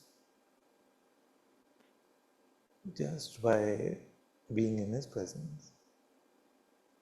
I know I said that as if I'm saying it for the first time, but really the value of that is revealing itself to me every day more and more.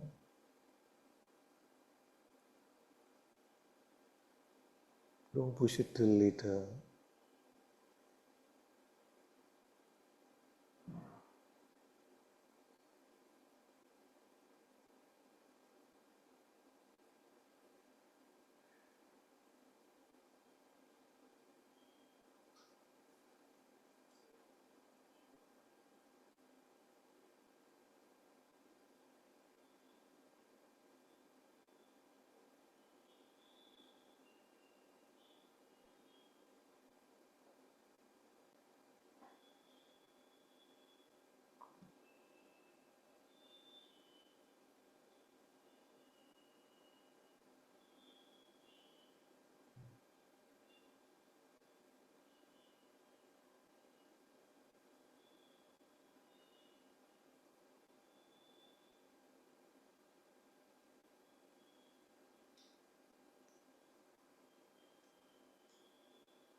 Okay.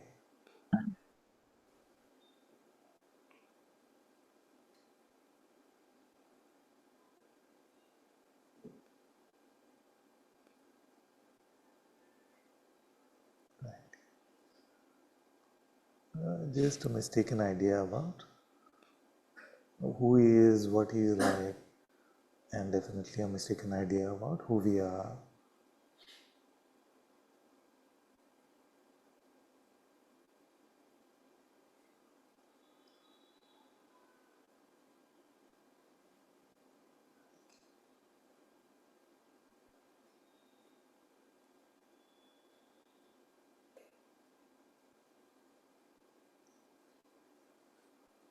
Father, Yeah.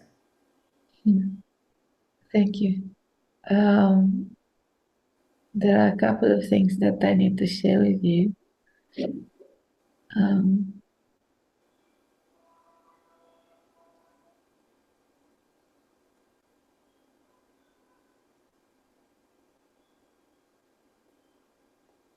Okay. It's okay. Take it.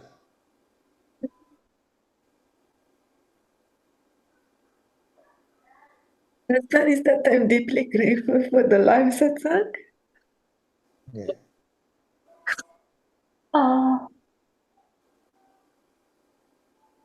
The second one is this initiative that you're doing with this place to help these people. Yes. The Some place to help these people is the New Ark Mission, and these people are very beautiful people who have been abandoned, orphaned on the streets with no security, social security, no bodily care, no mental care. Most of them are a lot of facing a lot of trauma from all of these things at all levels: physical, mental, emotional, and so to spend some time serving them, I feel whatever little we are able to do, we should try and do that. it really touched me maybe because I'm also because of Anna maybe. And it touches me because it shows me the compassion of the stages we are talking about, I guess. And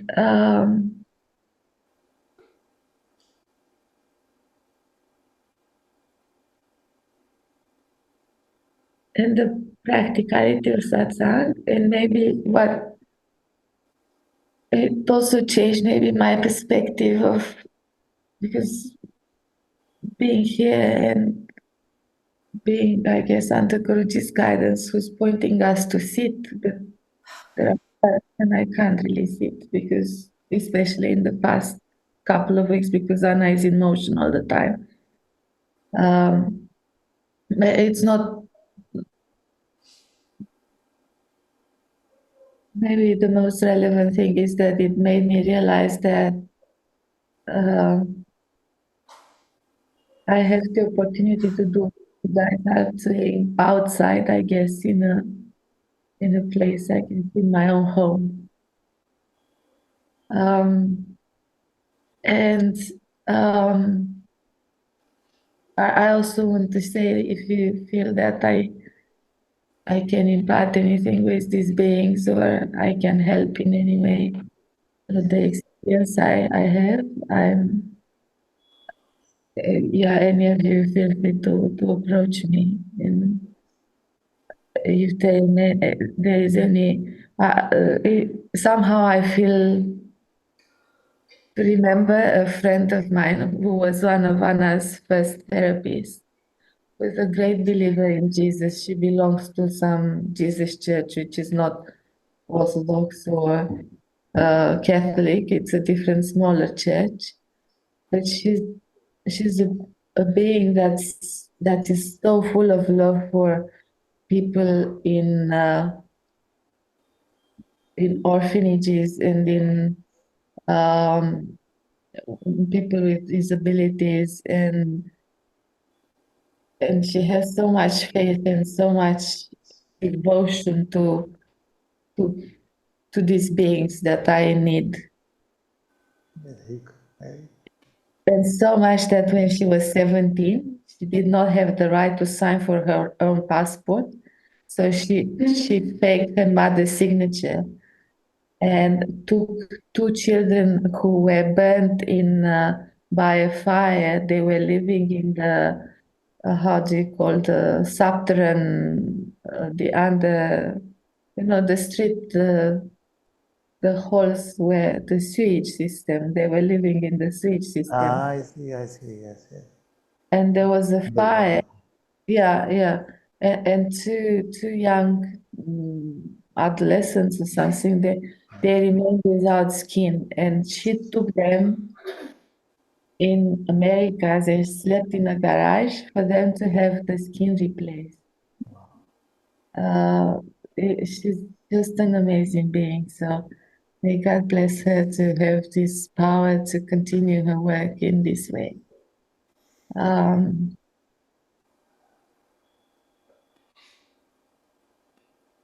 Yes, very beautiful. And maybe the reason I'm mentioning is that because if you need any sort of help from someone who has experience in this kind of projects, Yes, yeah, I'm sure she would be able to consult at least if, yes. yeah. Very good. Very good. We'll remember this. So now we make a note of this, that this kind of help is available from someone who is. So I'm sure there are so many new cases that come every day. We may need. Yeah. And I also need to explore some judgment. Um,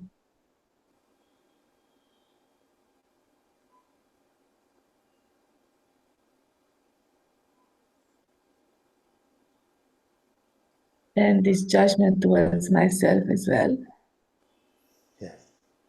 because I look to take the children to satsang or to sahaja is not an easy job. I see the difference, having one child with me, having the other child with me, having both children with me, and going by myself.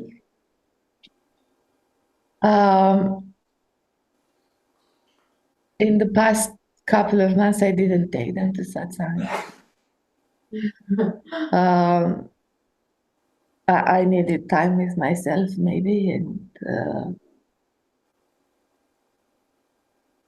I did take Anna today to the temples in Sahaja because I felt she needed it, and I felt Colleen and myself we could support her in this way.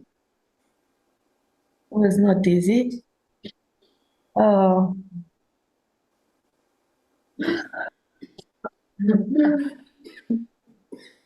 I'll probably get some feedback.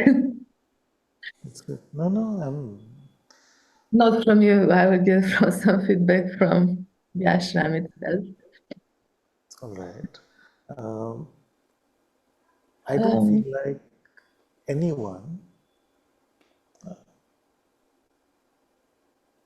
has the capacity to judge your life. And of course, you know in your heart that Anna is a great, great blessing. And yet, the day-to-day care, the day-to-day difficulty, the stress that you have to go through, none of us, unless we are living in that same situation, none of us ever can have a capacity to judge uh, your life or your difficulty and the things that you're going through, because it is a strong life that God has gifted you with to live this difficult life. And may nobody ever devalue or demean the difficulty of this life. yeah, So fully understand how I can't say fully understand, but I fully want to empathize uh, with how it must be. I can't really imagine it actually. So it's easy for us to have like the grandparental thing, no? Like we make this joke about grandparents, especially grandparents in India. It's a very convenient job because they get to play with the kids when they're in a good mood, and when they're not in a good mood, they can hand them back to the parents and say, "Now, over to you." You see, so all of us can have that kind of lip service approach to say so many things to you, but we don't actually have the right to, because we have not been given your life. So yeah. I fully appreciate the difficulty that it must be, and I'm I don't know if I've said this before, but I'm proud of you for uh, what you do for Anna, and may God bless you with so much strength and love and light. Thank you. There is some pride here and maybe some distance to, let's say, to the path. And when when I get feedback, because I also feel somehow the situations we are asked to face at times, they are very, very critical and demanding at all levels. And to take a certain image out of context and just um, in a way um,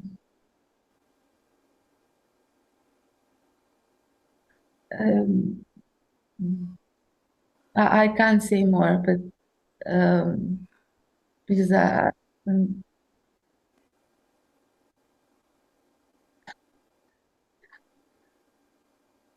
Don't, because don't, the respect what those people are doing, I guess, and don't. I respect their presence fully, and uh, the amount of grace they are showering upon us and the amount of effort that comes. But I also respect what my friend is doing, in with her faith in Jesus and what you're doing. And You don't I- have to pick. Maybe I can help you a little bit with this. yeah, So, because in a way that, uh, so it's like saying, in a way, not that you are saying exactly that, but to make it broader, can we say that we have to pick between Ashtavakra and Saint Teresa or Mother Teresa.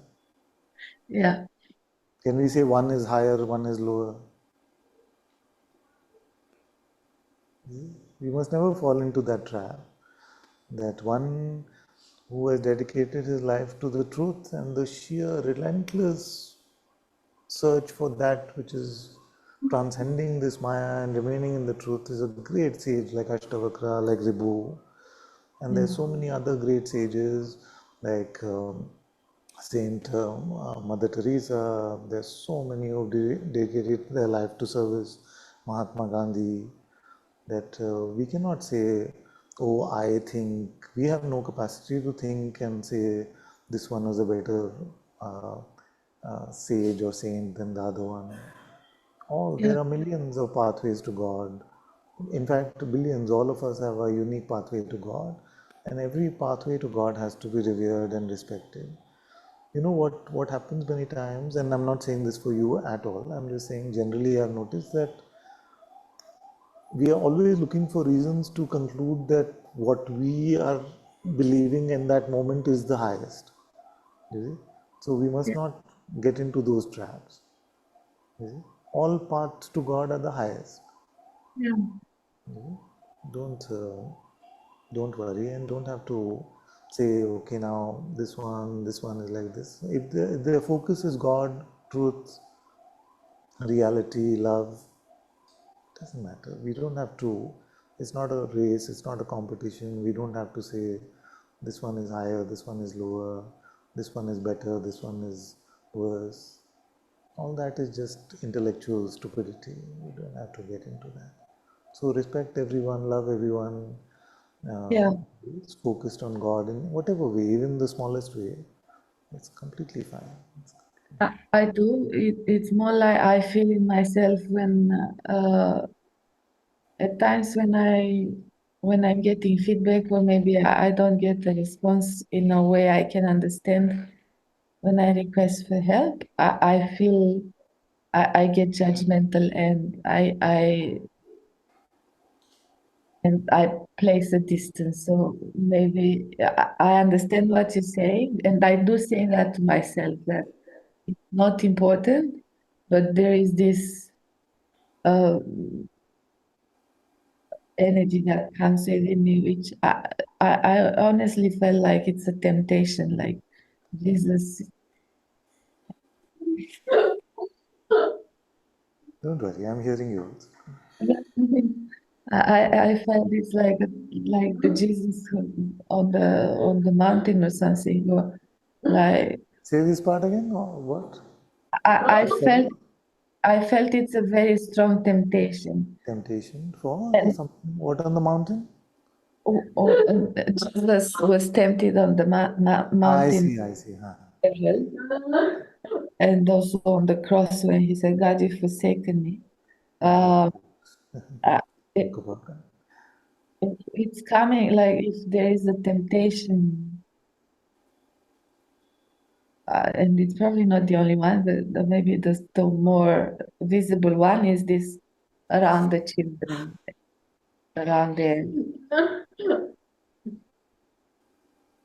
well-being. Mm. Mm. So just everything we keep taking to God. If people around us are not understanding us, they're not understanding, maybe they are understanding, and but it's still difficult for them uh, to work with that. Then we just bring it to God and say, bless this situation, bless my brother or sister. We both seem to be on different pages. I can't understand what he is doing or she is doing. She can't understand what I am doing. Only you, God, you can help, you can intervene. And we just keep offering it up to God as much as we can.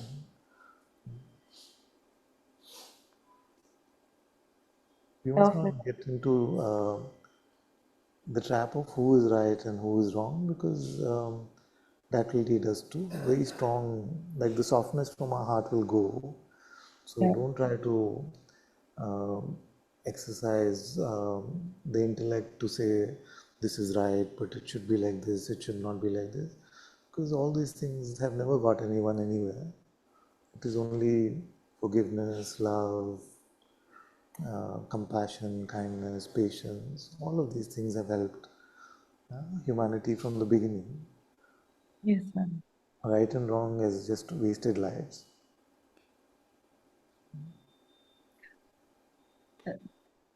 Thank you. Bless you, bless And it also helped me today, this morning, that, when you say the intention, have the intention, the right intention, I guess, in your heart. you. Stay with God. Yes, Yeah. yeah, very good. Just every morning start with the intention to stay with God, and you will see what a difference it makes. Don't rush into the world. Take a few minutes, whatever little time, and find God, then move from there. And you notice that when you're caught in who's right and who's wrong, you can't stay with God. No.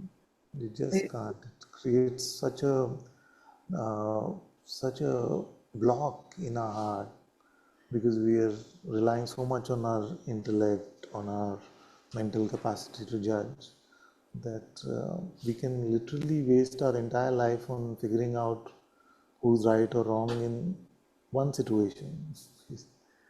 So I am learning to not be bothered so much about right and wrong, because what is right and wrong? Just a label in our head. In reality, only that which is good is from God, and that which is not from God is not good. That's all we need to be concerned about. We don't have to add a layer of right and wrong and correct or false, all of this thing.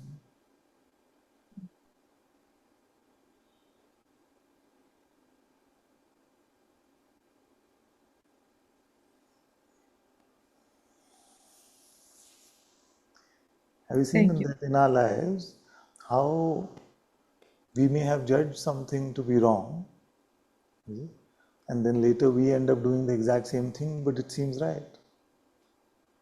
So all this is because of the narrative, the power of the narratives in our mind, intellect. So we must let go of all of this grasping at. So it's coming back to that same point, isn't it? That we let go of our narrative and move it, whatever narrative remains, we move it about the grace of God.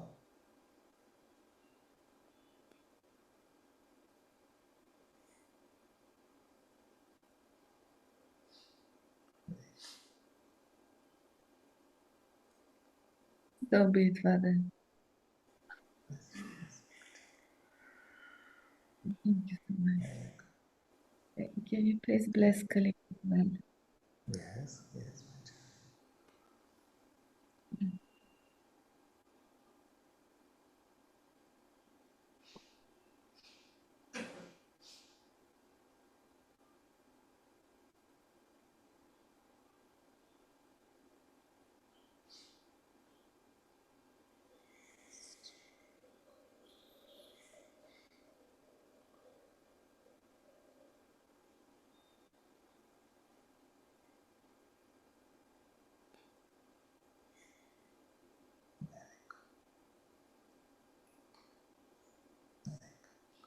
Let's go to Samya.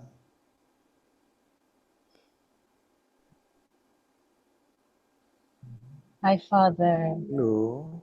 Are you at work? Yes, I see. but no one comes. I'm free. I have a lot of free time. Thank God. Ah, um, some part of the satsang. Sorry. some part of the satsang I missed, Father, because I was at work and so many people came, not now. But if I understood you rightly, like there will be only one day satsang in a No, week? no. No? What Yes, I was mean, I that? was asking whether of one of the 3 days, one day we can go to Newark, not New York. Okay. Continuously? You will Yes. see. You will see. Okay. Okay. Okay. So that's why I didn't want to wait. Like, I just wanted to take my chance because I'm working. Because I Yes. wanted to just, I don't know if I want to speak, but yeah, just to meet with you. Right. Right.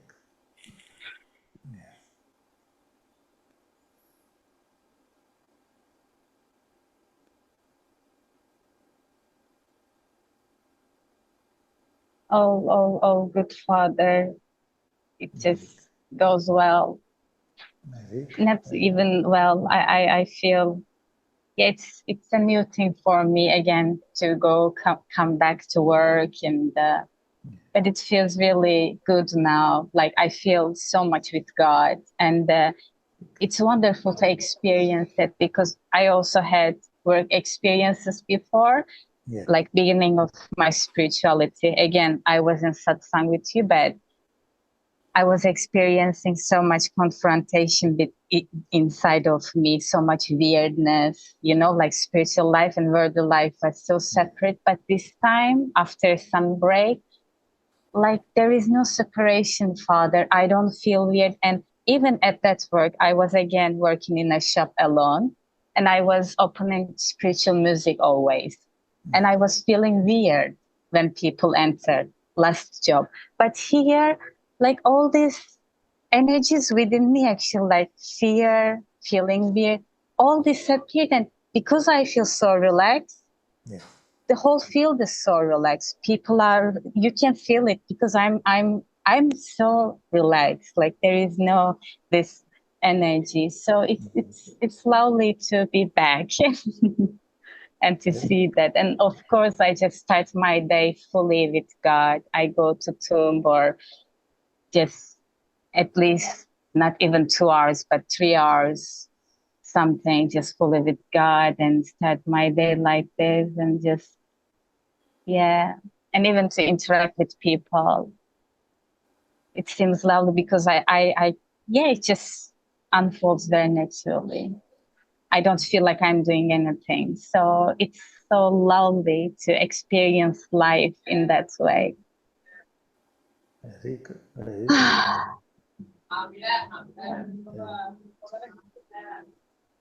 Father, I have one request for you. Yes. So, I heard in other ashram, like in Sadhguru's ashram, they have consecrated items, etc. And I was just going into them, and yeah, somehow I couldn't buy them. They don't send, but yeah, Carmendra and Sangita just brought this Ganesha statue to me. Yeah. Yeah. Can you see that? Yeah. And I don't know. I don't know if you can do consecration or something, but for my workplace, I just want you to bless it. And yeah, I don't know what to ask. I don't know what I need, but it seems like I will continue to work here. I love it. So I don't know. I don't know. I just want you to bless it and may he protects me. May the power of Ganesha, whatever it is, I don't know so much, but just, yeah, you know better than me. May it protects me and blesses the space and place and all my interaction, everything. May all be held in God's grace.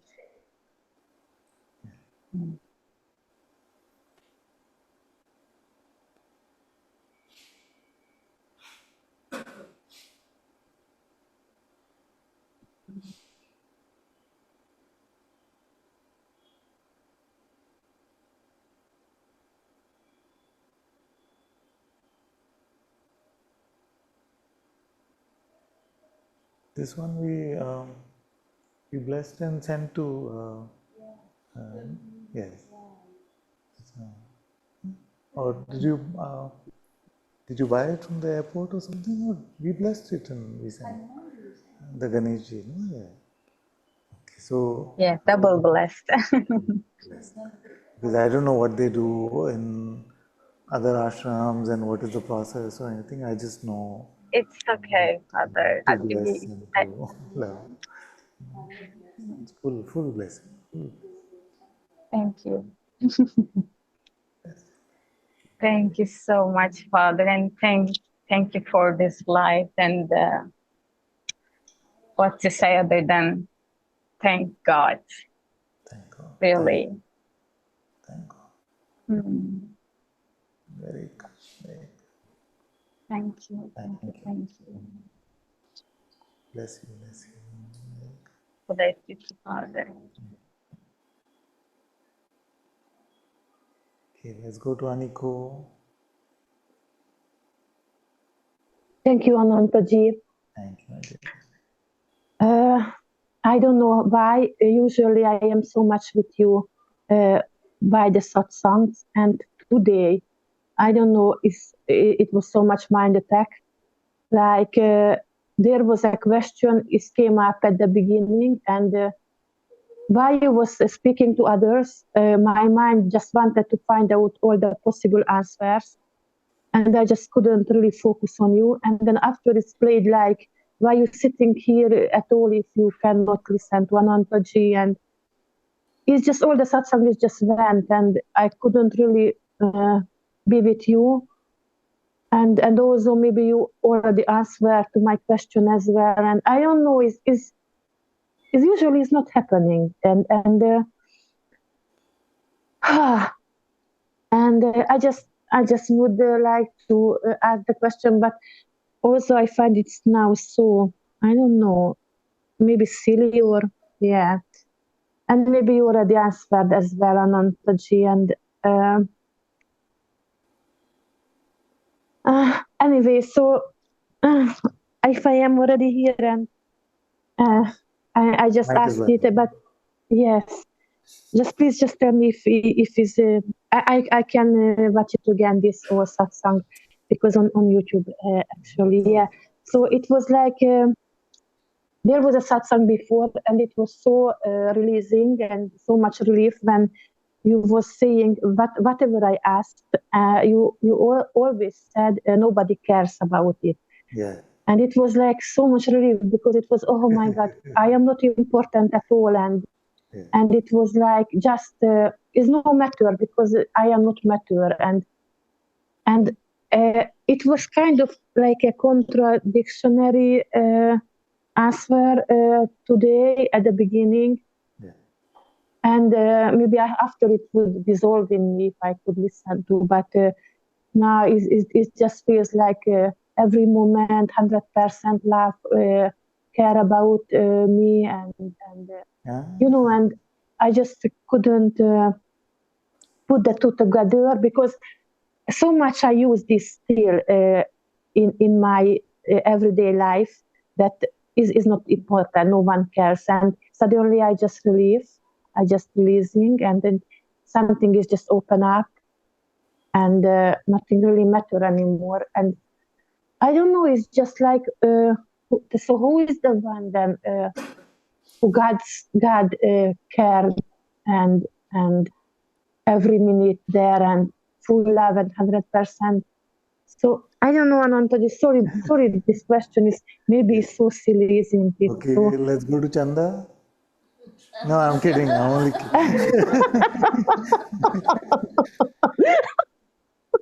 kidding. Nobody cares. yes. Yeah. Okay, bye. It's turning red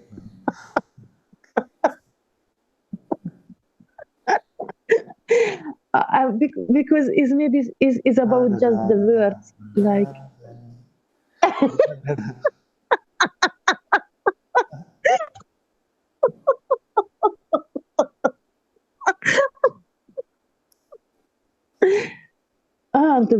Forgive me, I don't Is somebody know. talking?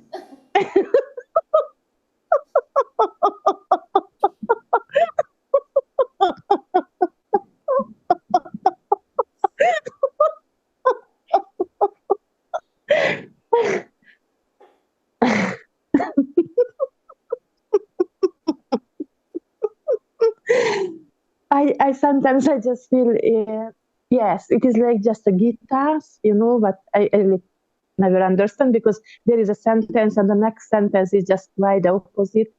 So yeah, I don't know. I I have, just I have two words for you. yes.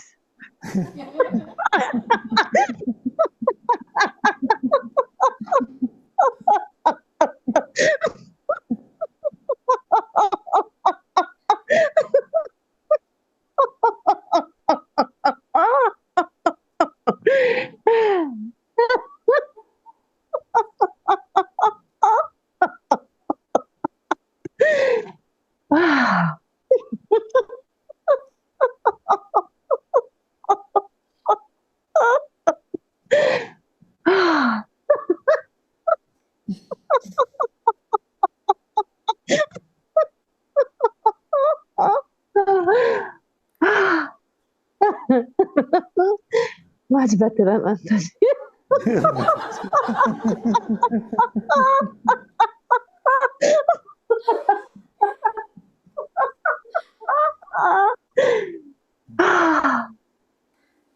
Thank you so much. Yes.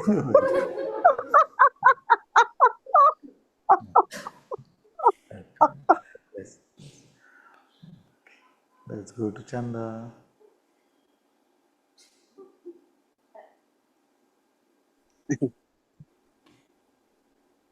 Pranam, Father. Namaste. I'm sorry, I didn't have anything particular to say, but I felt like saying, I love you so, so much. Love you too. That's it. And I just giving you a Zoom hug and Big hug. like it's so much love. Thank you so Thank you. much. Bless you. I'll come soon so I can give you a physical. Yeah, please come. Thank you, beloved. Bless you.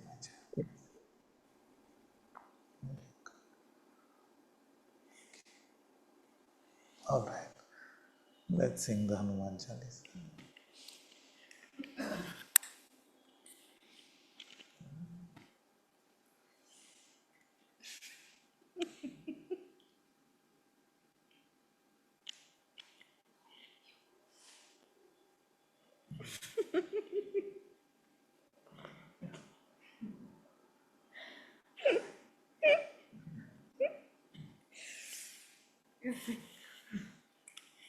Sorry.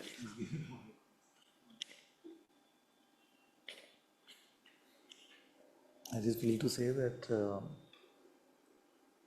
don't feel like the Advaitin inside me is dead. No? He's very much alive.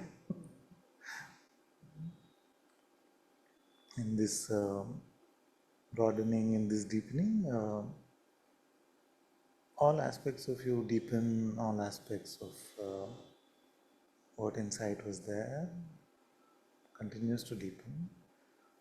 But our outer expression may keep changing, but the gift of inside, the gift of Advaita Vedanta is something that I will always treasure and always be so grateful for this self-recognition.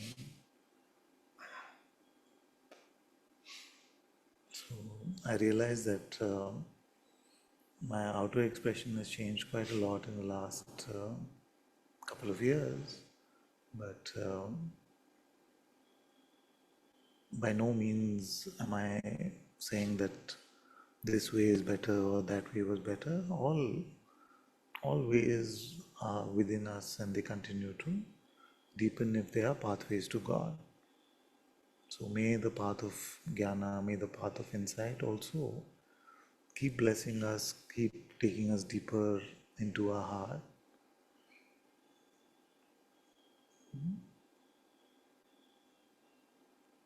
Then it's better if we don't box ourselves in into these constructs and to say we are like this or we are like that, or this is what this is and this is what that was, then we're limiting ourselves in those ways. I have great reverence for the path of inquiry, the path of true self-knowledge, and by God's grace may it continue to be that way.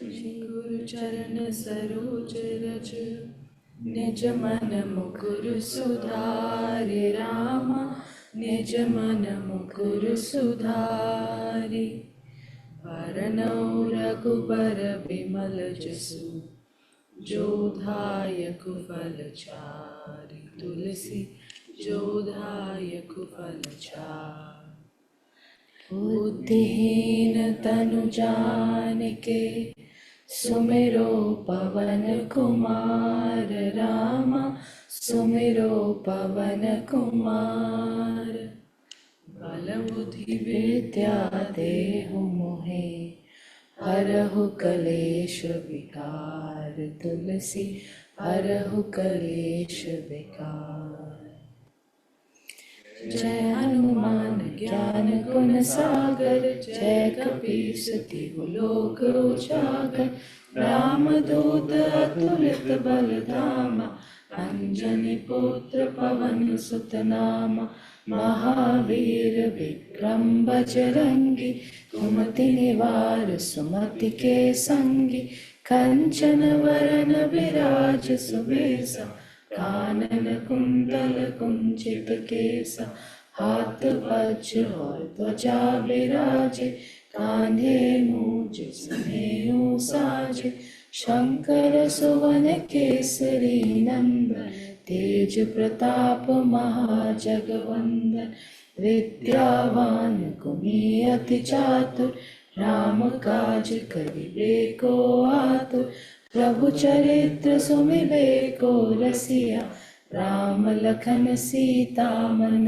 बसिया सूक्ष्म रूप धरि सियहि दिखावा विकट रूप धरि लंक जरावा भीम रूप धरि असुर संहारे रामचंद्र के काज सवारे लाए सजीवन लखन जियाए श्री रघुवीर हर्षि उर लाए रघुपति कीन्ही बहुत बड़ाई तुम मम प्रिय भरत सम भाई सहस बदन तुम रोजस गावे हस कहि श्रीपति कंठ लगावे सनकादिक ब्रह्मादि मुनीसा नारद सारद सहित अहिसा जम कुबेर दिखपाल जहाते कवि कोविद कहि सके कहाते तुम उपकार सुग्रीव ही कीना राम मिलाय राजपद दीना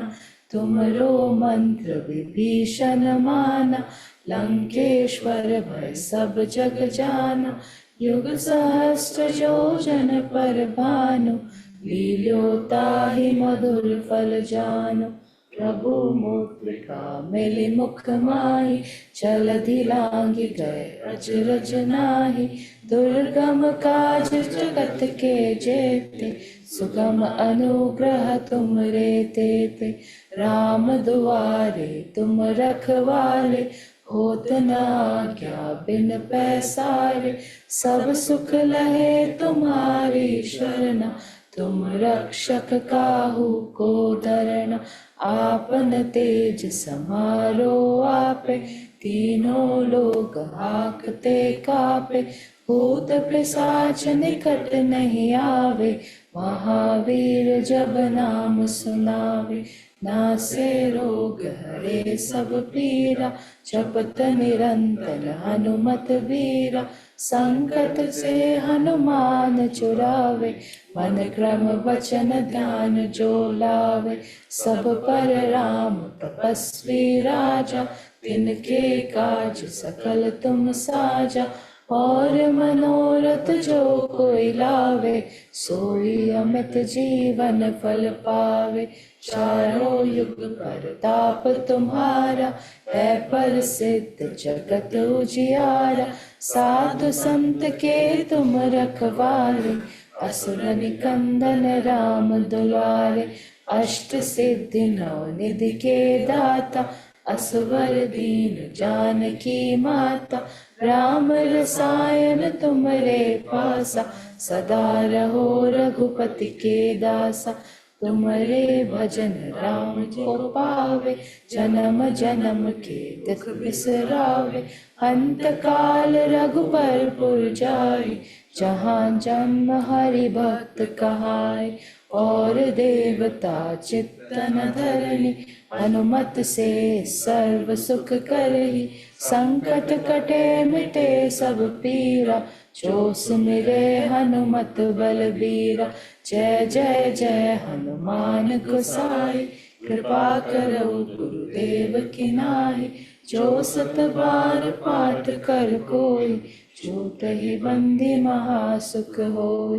जो यह पढ़े हनुमान चालीसा, होय सिद्धि साखी गौरीसा। तुलसीदास सदा हरि चेरा, की जय नाथ हृदय महाडेरा। पवन तनय संकट हरन, मंगल मूर्ति रूप राम। मंगल मूर्ति रूप, राम लखन सीता सहित। हृदय बसहु सुरभूप, तुलसी हृदय बसहु सुरभूप।